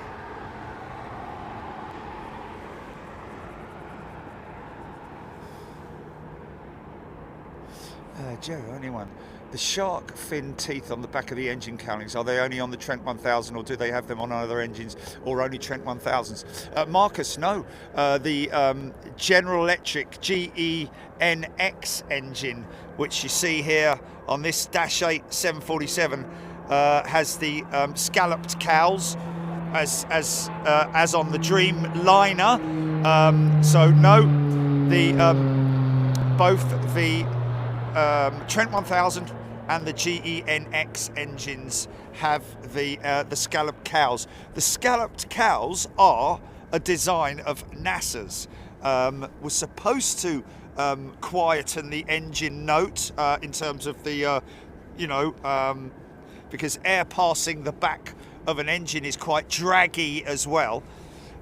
So that, because it was a flat surface, as most engines are, it's a flat surface. So to reduce the drag and increase the efficiency and quieten it down, they developed that. But unfortunately, it backfired, and it turns out that it actually is quite draggy, and it isn't as efficient in terms of fuel numbers as it was, even though it's quieter engine.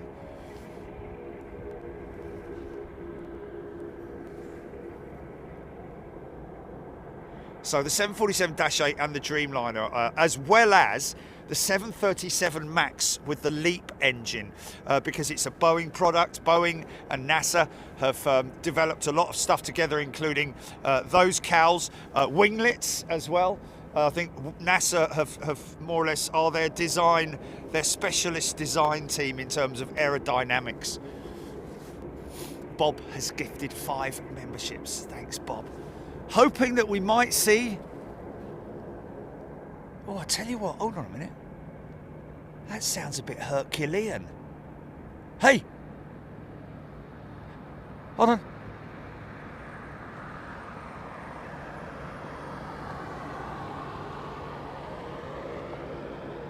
Right.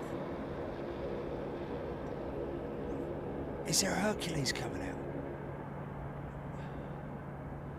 His sun on my left side is quite... Okay.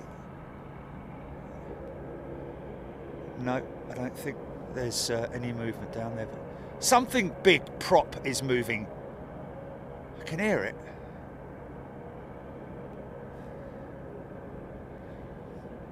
Raptor X, Beach 1900D that just departed is now diverting. Okay, is it a glitch? I don't know.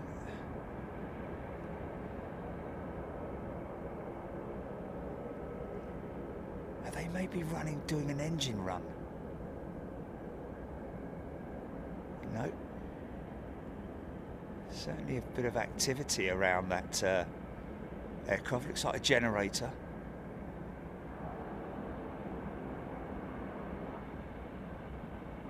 don't know what that is down there.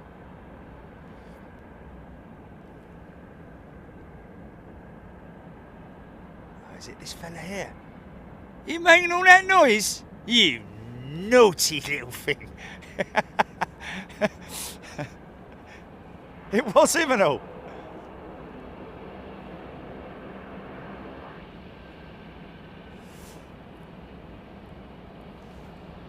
Oh, Joel Poley. So it looks like that one C-130 was spinning. Okay. Well, there's only one down there, isn't there? From what I can see anyway.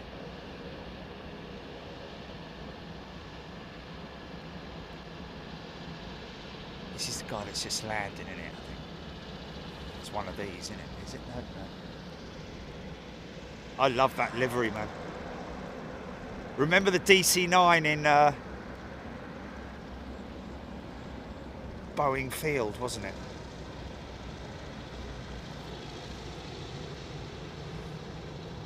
That's the Beech 1900C. Raptor's nice Saab 340 is what's taxiing up here now.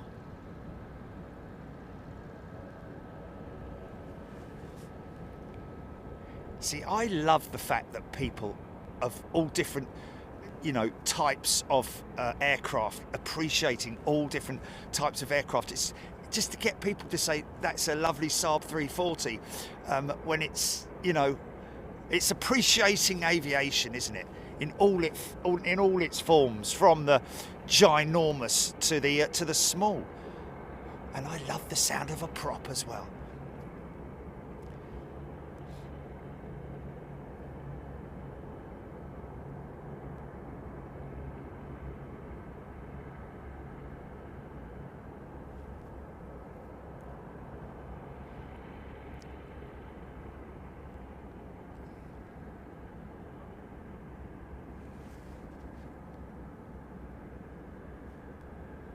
And as this small, juvenile plane makes its way around the larger, more mature aircraft, who just observe it as it drives past them. Absolutely fantastic, man. Hello.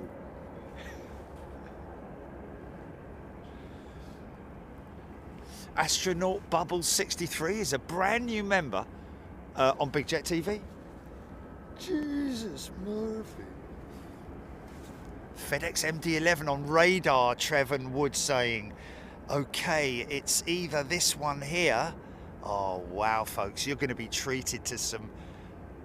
Craig is a returning member. Welcome back, Craig. Ben Brown, one of the things I love most about the intercontinental streams is seeing all the short haul stuff you don't see in the UK. You don't see any of this stuff anywhere else. It's fab. Fantastic. Thank you, Ben.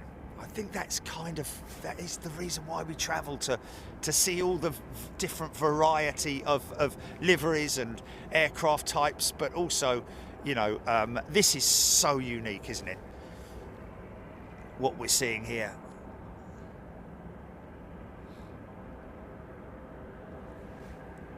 Now that looks like quite an old aeroplane.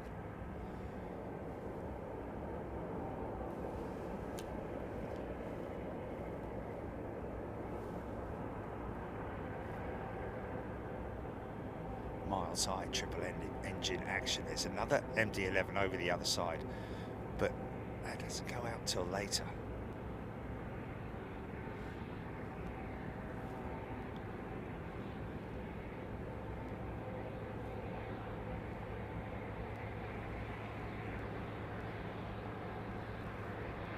Chris Clark, not a TriStar, my friend. MD-11, based on the original DC-10 platform.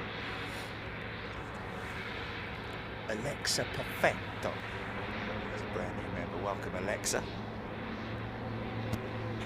Loads of people's Alexas have just gone, you're welcome.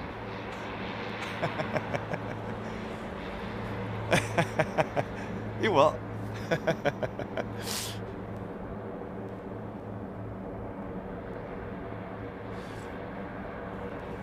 If you go, Alexa, make me a coffee. I'm sorry, sir. I cannot do that. Who do you think I am? I'm sorry, Michael. Daisy, Daisy, give me your answer, do.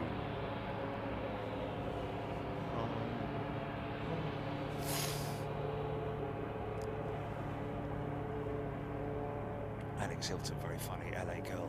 LA woman. Tall undercarriage metro liner. John Grinham. There we go. Thank you. Philip Lowry is a bit mosquito-ish, isn't it? Closing it, shutting herself down right opposite us now.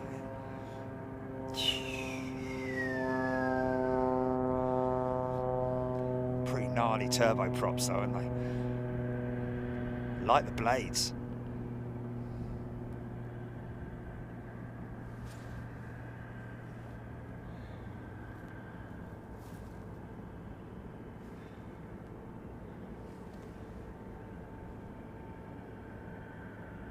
Metroliner, thank you, Glenn. Todd Royal, Flying Sharpie, Emma.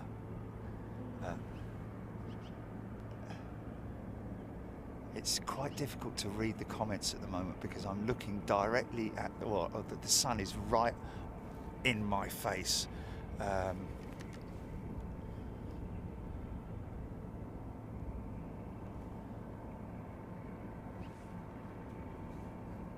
Laugh it up, fuzzball plane looks like Nosy Bonk on kids' TV in the 80s.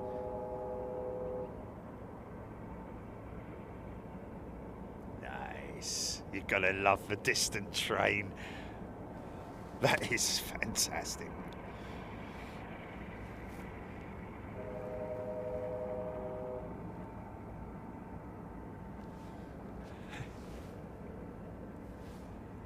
You can hear it actually from the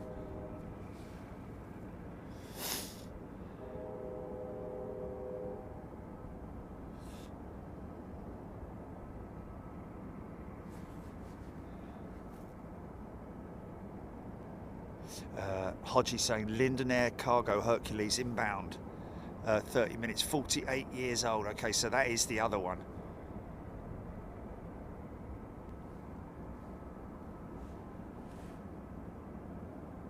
Eric, Saab and Fairchild worked together for a while, so I often wonder if the 340 and 2000 incorporated some commonality with the Metroliner family. Interesting, yeah. You would imagine it, wouldn't you? If they were still developing the aircraft when they both came together, then I would imagine that they probably would have banged their heads together and have thought of different modifications and changes. It's it or.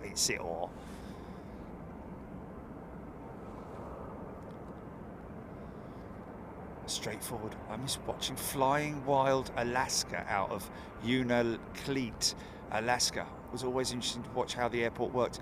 Well, they have got a series that we appeared on that they filmed here at Anchorage, with the mainly covering the sort of like, you know,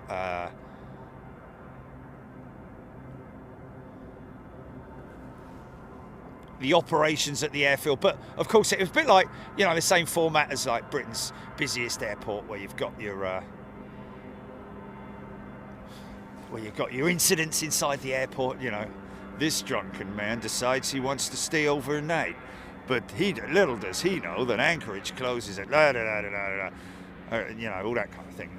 But we appeared on it, one of the episodes. We've got to get hold of that, Jilly, somehow, and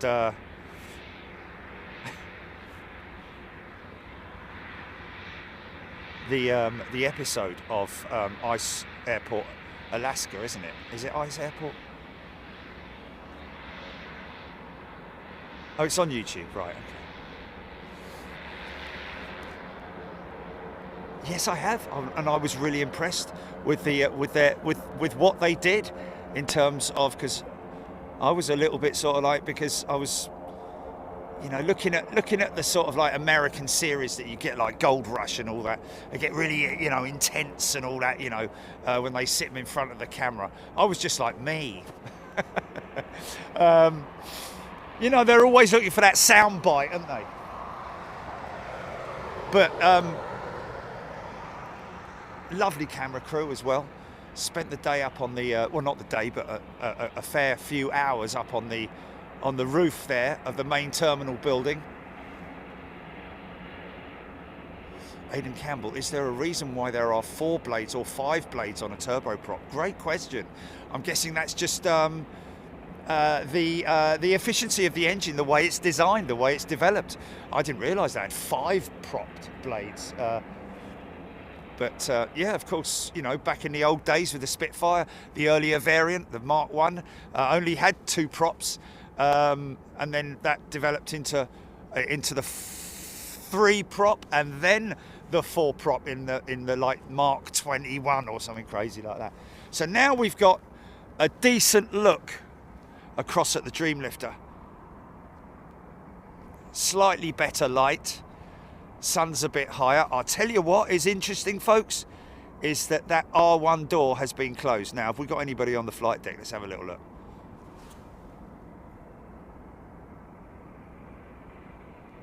That means the crew are on board, I think. I can't really... is there a bit of movement on that flight deck? I need to see the slightest... yeah, there's somebody up there. Yeah, there's people up there. Yeah, totally.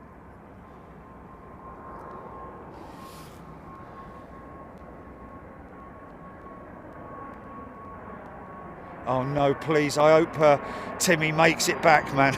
Oh God, no.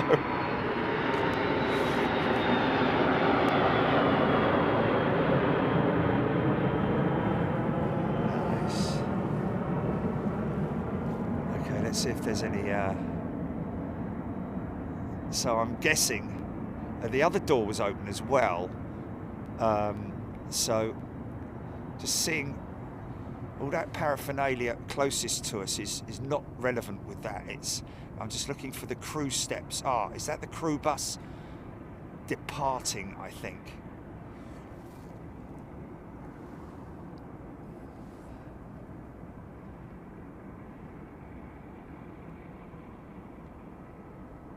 Look at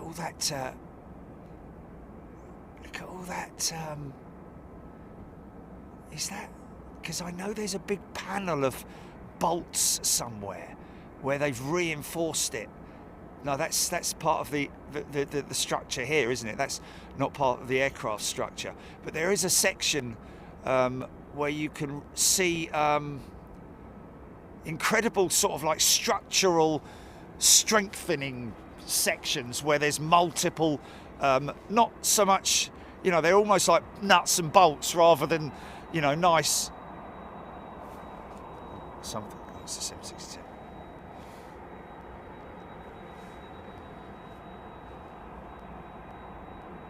Oh, I see. Is that a China Southern freighter down at the watering hole? And obviously, the more prop blades you have, the more efficiency you have, doesn't it? I'd imagine.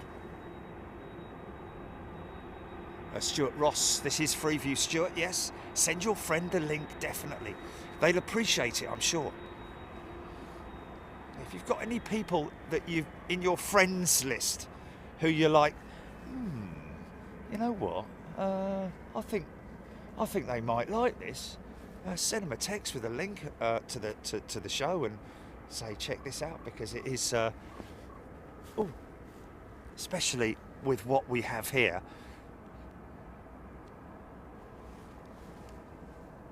It's an interesting.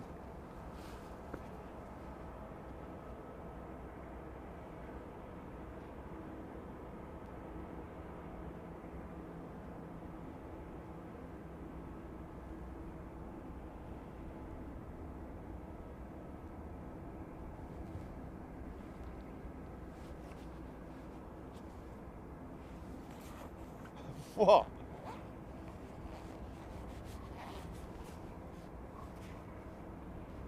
Oh no, man.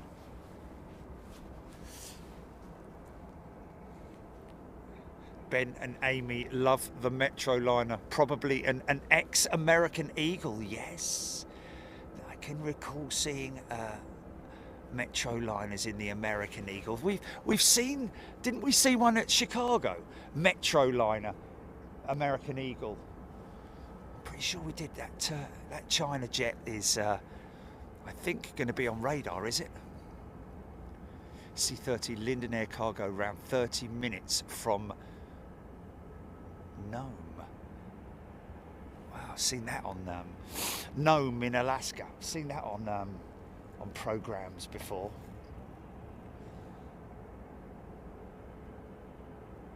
You can see the. Can you see the beacon?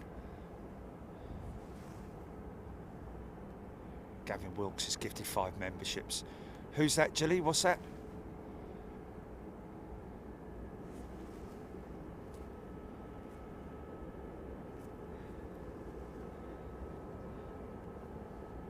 Yep.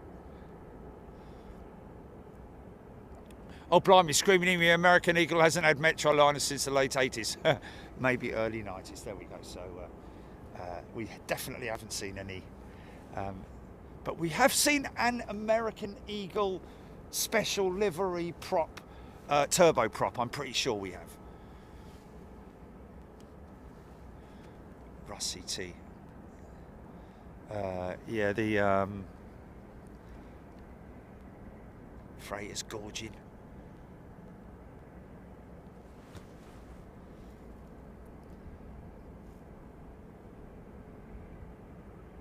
Ricky Nord, yes, there's movement.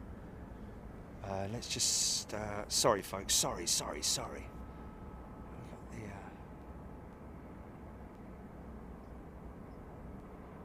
interesting, not seeing any APU running already, or is that just, can I? Is that running?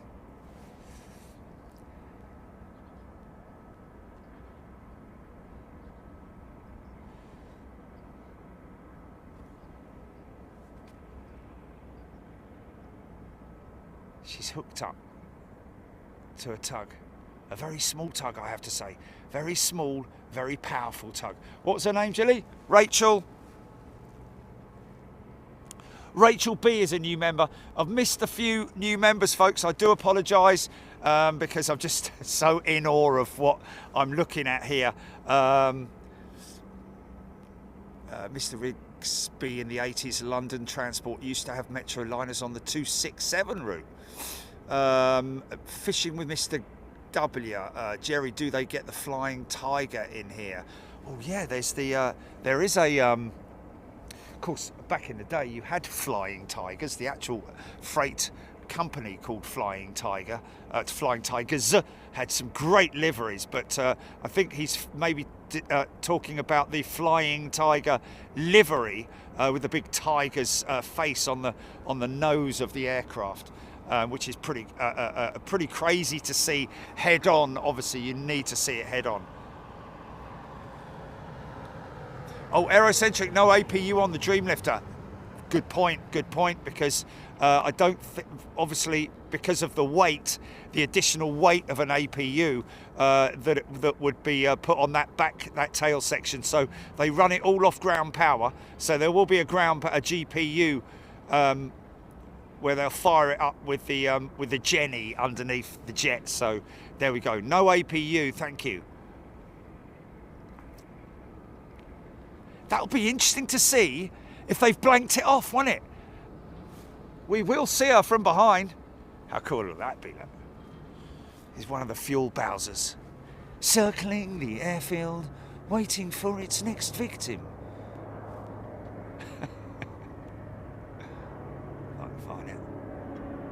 Quite rare. Look, there he is. Look.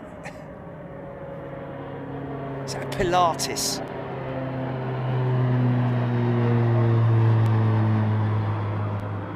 There we go.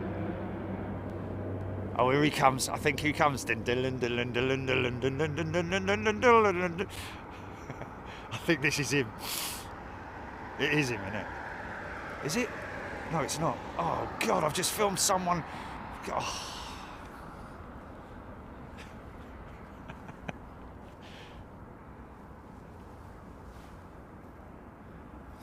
So Aerocentric, thank you everybody. No APU, so will it be blanked off?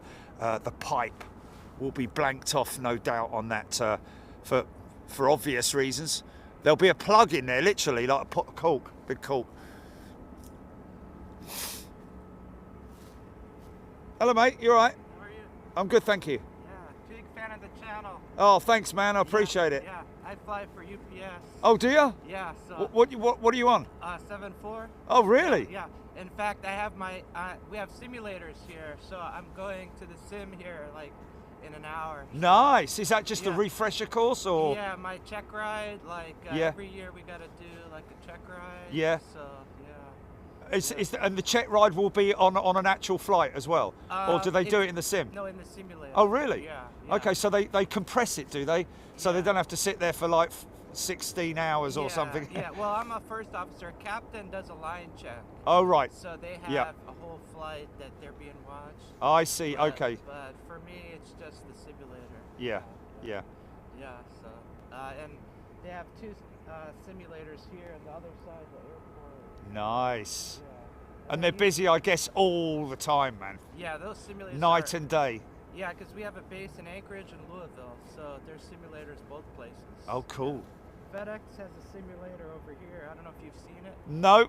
You can actually it's got a glass wall. Oh, yes, I have the other side of the street. Yeah. You can see it through the glass. Yeah, that's pretty cool, man. Yeah. And that's for the triple, I'm guessing, is it? That's actually MD-11. Oh, is it? But they kind of restructured up here. They closed the MD-11 base and turned it into a 777 base. So I don't know what they're doing with the simulator. Right. Yeah. Wow, that's cool. So, what's your schedule been like? Were you flying yesterday? No, I got simulator for 3 days. Tomorrow I go to Hong Kong. Okay, right. It's interesting. Tomorrow you go to Hong Kong. What time are you going? Yeah, but I'm deadheading. It's in the afternoon, like 2 p.m. I think. Perfect. Are you gonna be here? Yeah, mate. Yeah, we'll catch you. I think it's flight 46. Flight 46, and I'm deadheading. But I'll tell the pilots that. Yeah, there's my card. operating. Okay, just drop me an email. I think is my number on there as well. Yeah, my number's on there. Are you on WhatsApp? Yeah, I sure am. Yeah, just put all your details on WhatsApp. You know, fuel loads and all that kind of stuff, and all kind of cool stuff that we can read out on here as well. Yeah. And is it the 4 or the 8?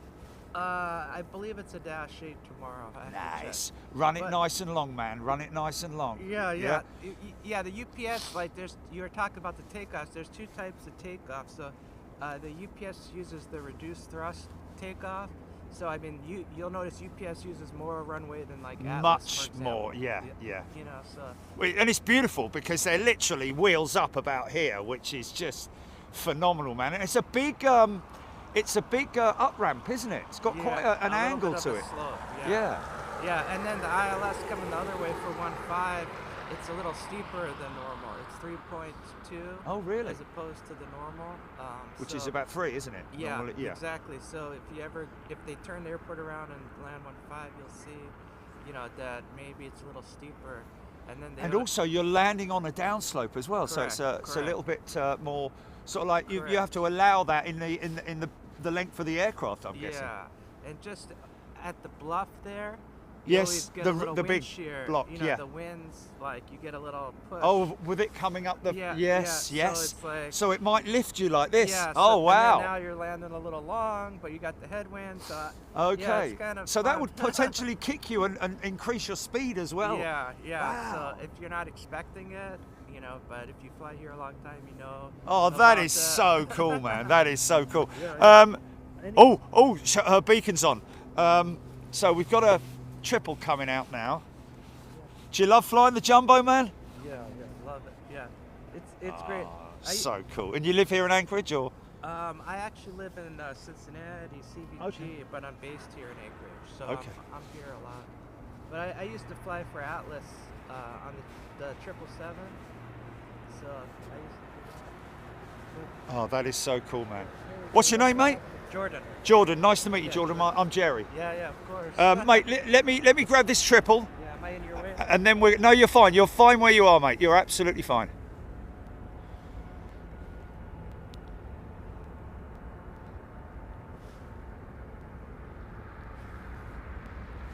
Dreamlifter on radar, GP. No, I'm asking you.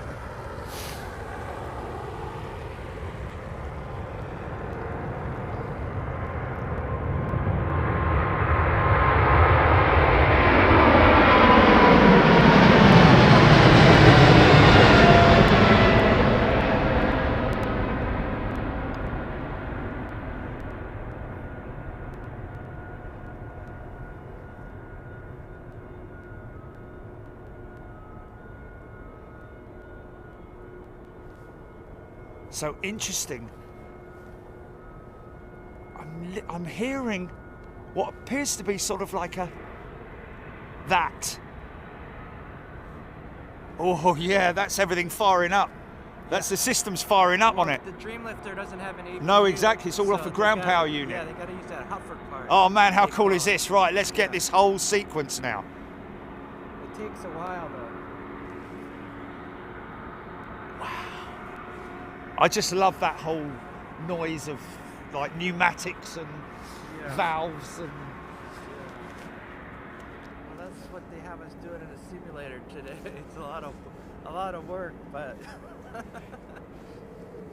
So so during your simulator programs, obviously, you're constantly sort of refreshing yourself in terms of like missed approaches and engine failure and all that kind of stuff. Yeah. Problems. Do they ever throw one at you like, wow, listen to the jets going out from Elmendorf. Oh, there's one there, look. Oh, look how quick he's gone up, mate. Wow. Yeah, do they ever throw one at you that you're sort of like just not expecting? Like like one where you've got a sort of like, well, an all electrical failure, an all out electrical failure. No?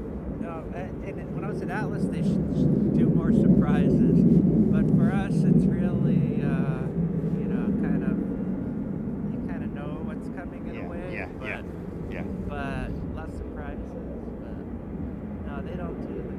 Maybe if you have extra time, they say, oh, let's, fly through the Golden Gate Bridge. Oh, right. Flipping heck, fair play. There's one overhead. He's probably going to Asia from the East Coast. Yeah, we've seen quite a few of those over the last couple of days as well. It could be any. So now here's an interesting thing. Yeah, that's DHL Cincinnati. They're obviously they need to start the aircraft at gate and have the engines running idle because they can't start it when they've pushed back because they've got to unhook it from the Jenny, haven't they? Yeah, so they start. So they start it. I start one engine and then use that to power up the others. Yeah. Okay, awesome. Then they push back to a cross bleed start. Yes. So they'll put the power up on the one engine to get more air to start all. Yes, all to get the other starters ones. kicking over. Yeah. Nice, man. So that I'm guessing that's the. Is that going to be either one or two, number one or two engine? One of those two engines. I think it might be number 4. Oh, okay. I can't remember. Okay, but let's just have a look and see if we've got any, because one of them is definitely running. Yeah, it's a long process. It probably takes. Yeah, you've like got heat 20 coming out of the minutes. back one. I think you might be right. I think it is the number 4 engine. They're pushing her now. Oh, mate, he needs to hurry up, doesn't he? Gilly, I was only joking about the flipping him missing the Dreamlifter, Timmy. Oh, mate, okay, I'm just going to have to belt up for this pushback. She's pushing back, mate. I will be absolutely gutted if.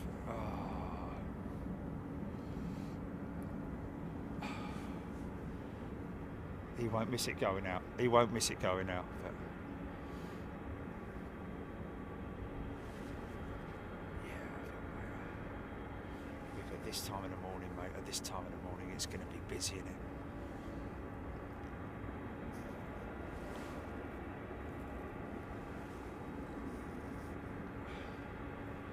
Take a quick photo. The light's really good. You lucked out with the weather. Beautiful, mate. We're so lucky.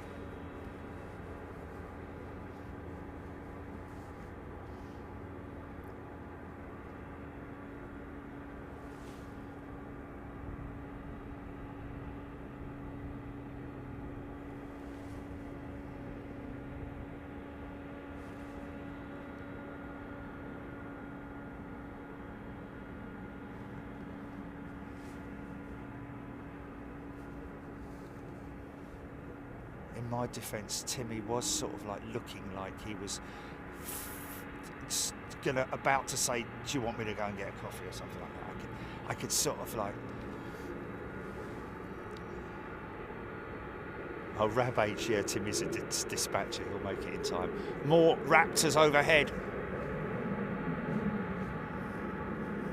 Oh, look, that's got a yellow. That looks DHL-ish. Let me just quickly grab it. Stand by. Yeah. It is DHL. There you go. Headed to Nagoya. So which engine is running? Oh, I think it is that number 4.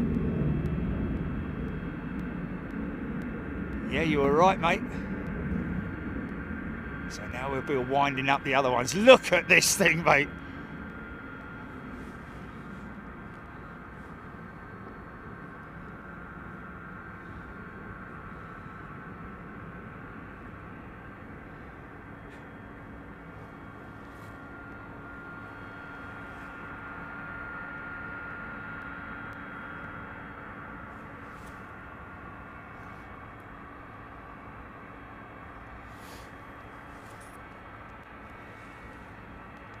That's one of our what? Oh, that's one of DHL UK's jets that just went over the top. Yeah, Cincinnati too. Look at this, folks. If you like your old school stuff, look at that. Old school Pratt & Whitney PW8s.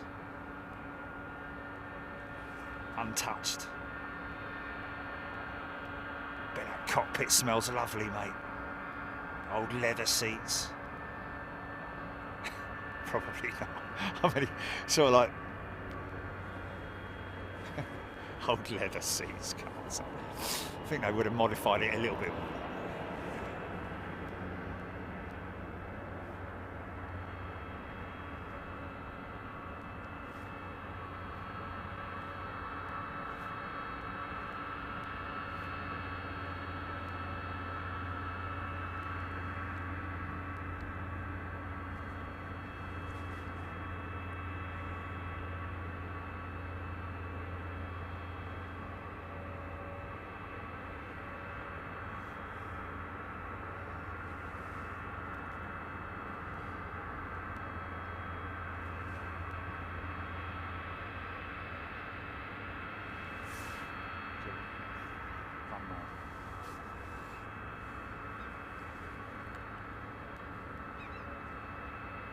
How long are you in Anchorage? Leave on Friday late morning. Oh, so you're here for a while. Yeah. So we'll catch your jet tomorrow, mate. Look at the size of the hinges on that thing, mate. Look at the hinge fairings. It's insane. It's as big as a small car, for God's sake.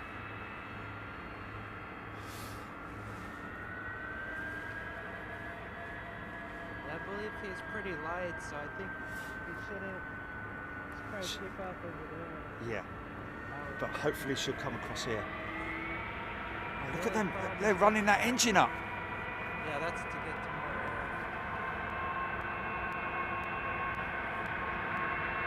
air. Yeah, because they have to increase the pneumatic. Yeah, air to get to spin the other engines, then they add the fuel, and then it starts.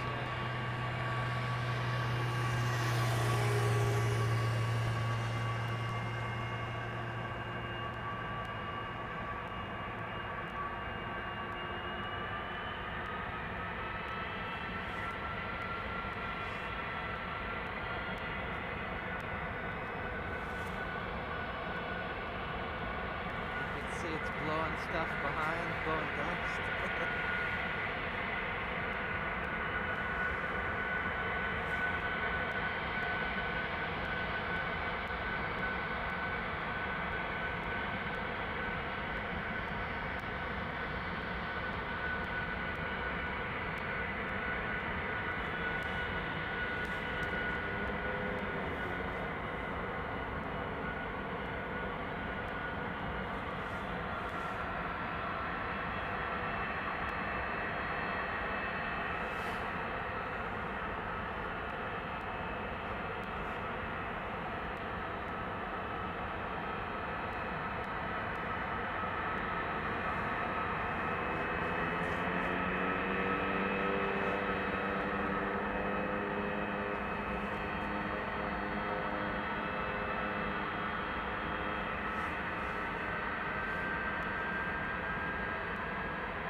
Come on, Timmy!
Slow down, son, slow down.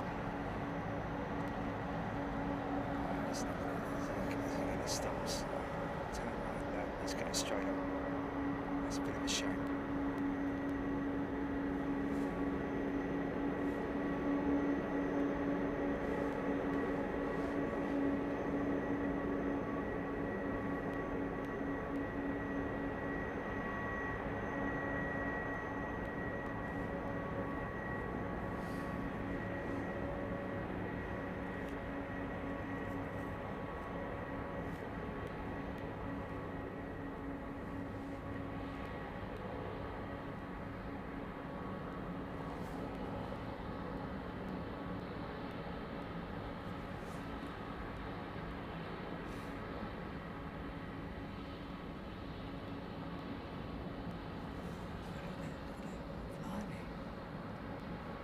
That's interesting.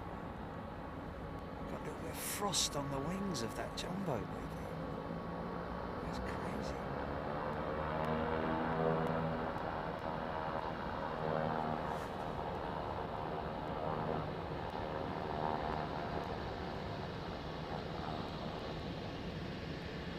Timmy made it, folks.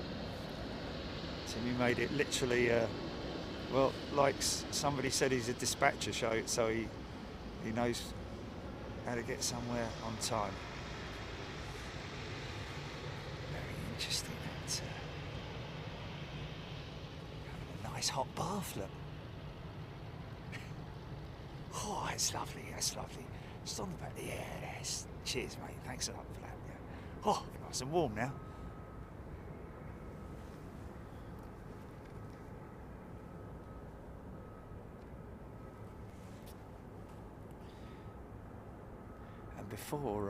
Before our Dreamlifter takes to the skies.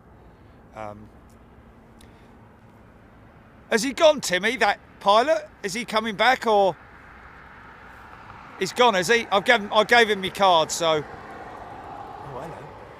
Oh, mate, you could have crossed it the other end, up here, couldn't you? Why didn't you cross up here? Hey, that's not very fair, is it?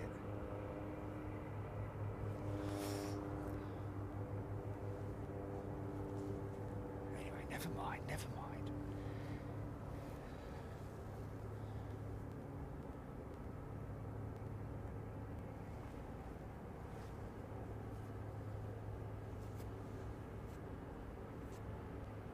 Steve Shepherd, yeah. Good comment. When I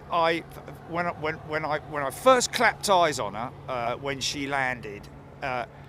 Even in this short space of time, I've kind of blended it nicely in my mind with how there's still that sort of like little look about it in terms when you see the front end, sort of like protruding out from the modified section. It's pretty insane, man. She doesn't sport the SP tail. Oh wow, look at that. That's oh.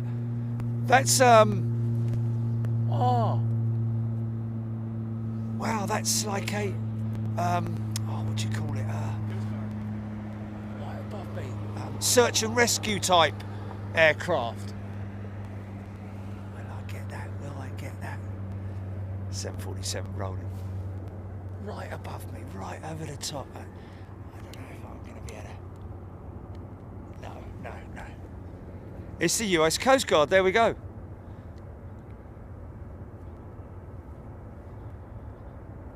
So many bleeding jumbos, I don't know which one's the one that's moving.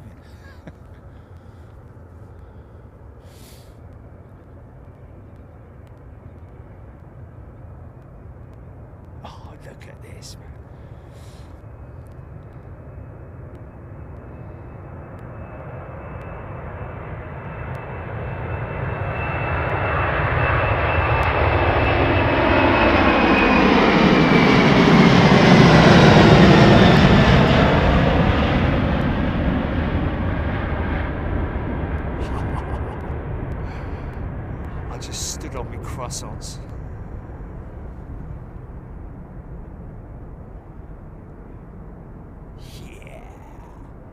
Wow, man, I'll never get bored of that shot, mate.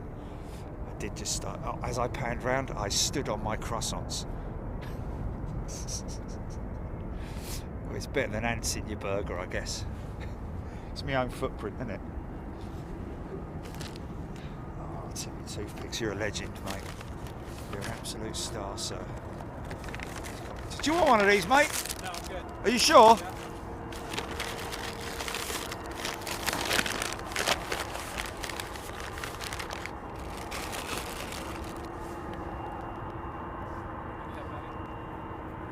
Oh, cheers, mate. Thanks, fella. Thank you.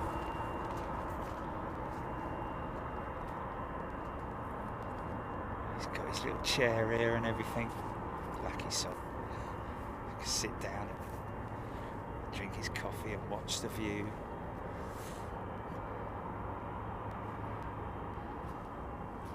Julie E has gifted a membership. Thank you, Julie.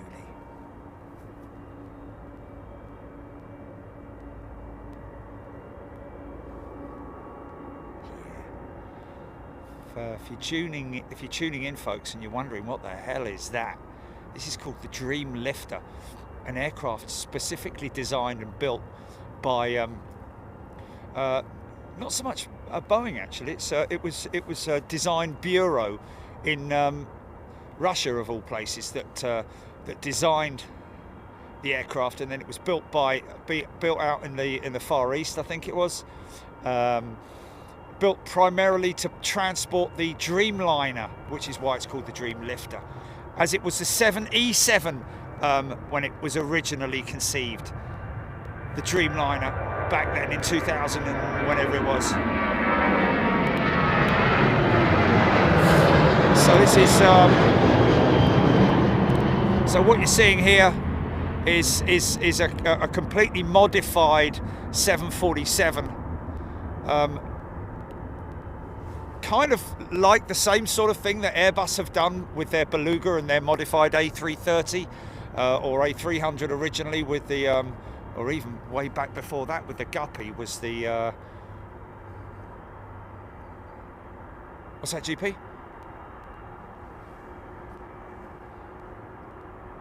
Oh, Planespotter Jordan, great to meet you, my friend. Thank you very much. Like I said, it's a shame I was hoping to give you a sticker for your flight bag, but never mind. Maybe next time. Got Cathay Pacific 747 taxiing out because so people who are new to Big Jet TV or to aviation in general, or maybe not new to it but have never seen anything like this before, it's a very rare thing to see, folks. Certainly nothing that you'll rarely see outside of the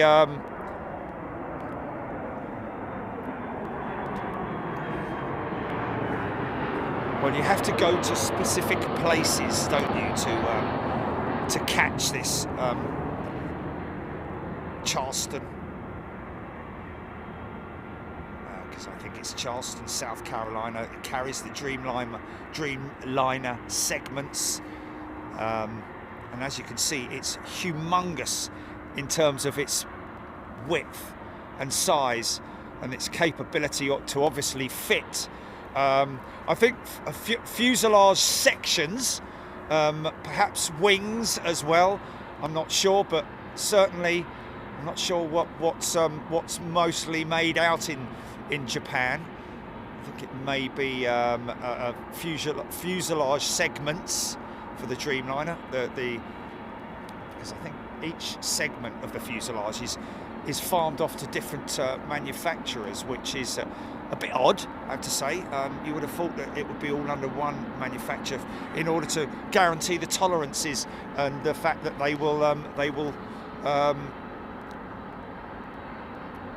fit together correctly, which is something that's kind of being discussed at the moment in terms of the not so much integrity, but there's just a lot of noise going on. Hold on.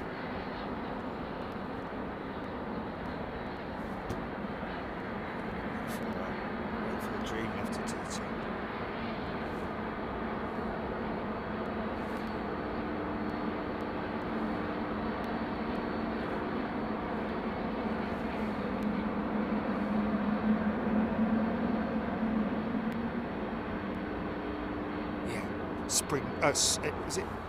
string beam, the Boeing Strata Cruiser, was the original Guppy.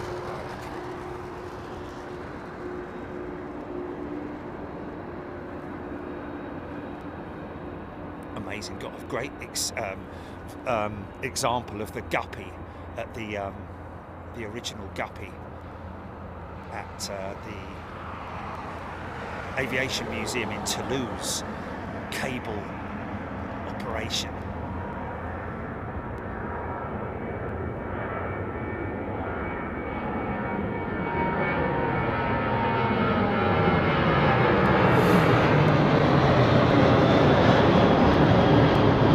Okay folks, here we go.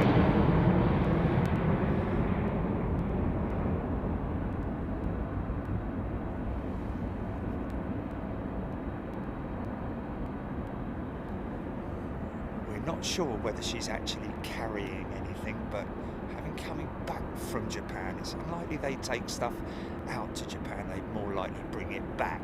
So we'll have to see. Hopefully she's heavy.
Absolutely insane, man. Absolutely insane. Right, we got to cut it, folks. In all fairness, big shout out to all our members for allowing that to happen on Freeview. Let's give them one more jumbo before we're going to members only, and everything will kind of calm down then, won't it, Chilly?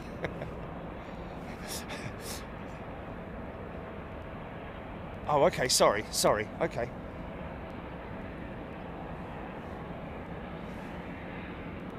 You keep a track on that, the Dreamlifter, whether it makes a right turn or if it's carrying on its left turn. Yeah, sorry about the little...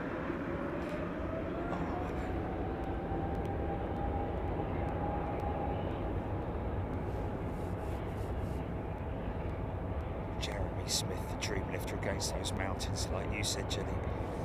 It's a thumbnail right there, isn't it? Listen to the tyres picking up their speed. Listen to that high-pitched whine.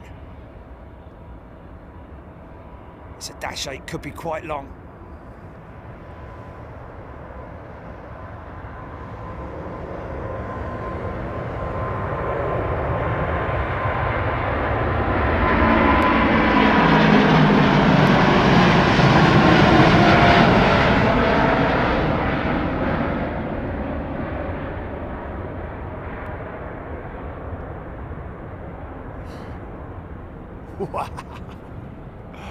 Oh my goodness me. You can hear those fan blades clattering, man. It's a beautiful sound coming out of those engines, man. GENX. Mind you, actually, not titanium there. They would be two 747s heading out for departure. That would be the carbon blade on the GENX engine.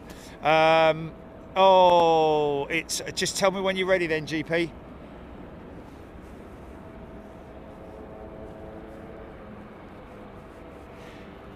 I hope you all enjoyed it, folks. A big shout out to all our members for overwhelmingly voting on giving it to Freeview, because I think the Freeview world of aviation fans, fanatics, plane spotters, whatever, whoever you are, and wherever you are in the world. I hope you enjoyed that, because you know, it would be kind of crazy for us to not share it. It's ATR, so there must be some cold in the air. Finn Janssen, welcome Finn, new member on Big Jet TV.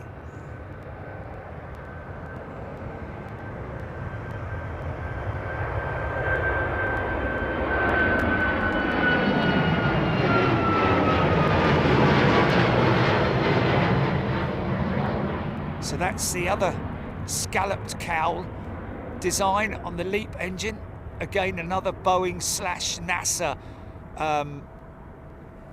designed product. Well, to be honest with you, it's just NASA, isn't it?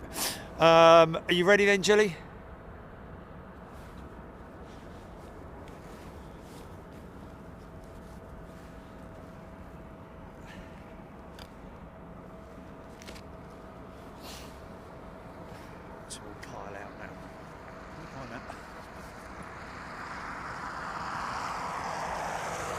Thank you.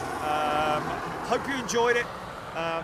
Great to see so many people appreciating it. And I have to say, and a few other people have said there, that used to think that the Dreamlifter was an ugly aircraft. Very interesting if you look into the history of the aircraft in terms of when it was designed. The designer, the main man behind the Dreamlifter, actually either sent a message or face-to-face said to Joe Sutter, the designer, the man behind the jumbo jet, he apologised for making his aircraft look so ugly. His words, not ours, or for destroying it or something like that.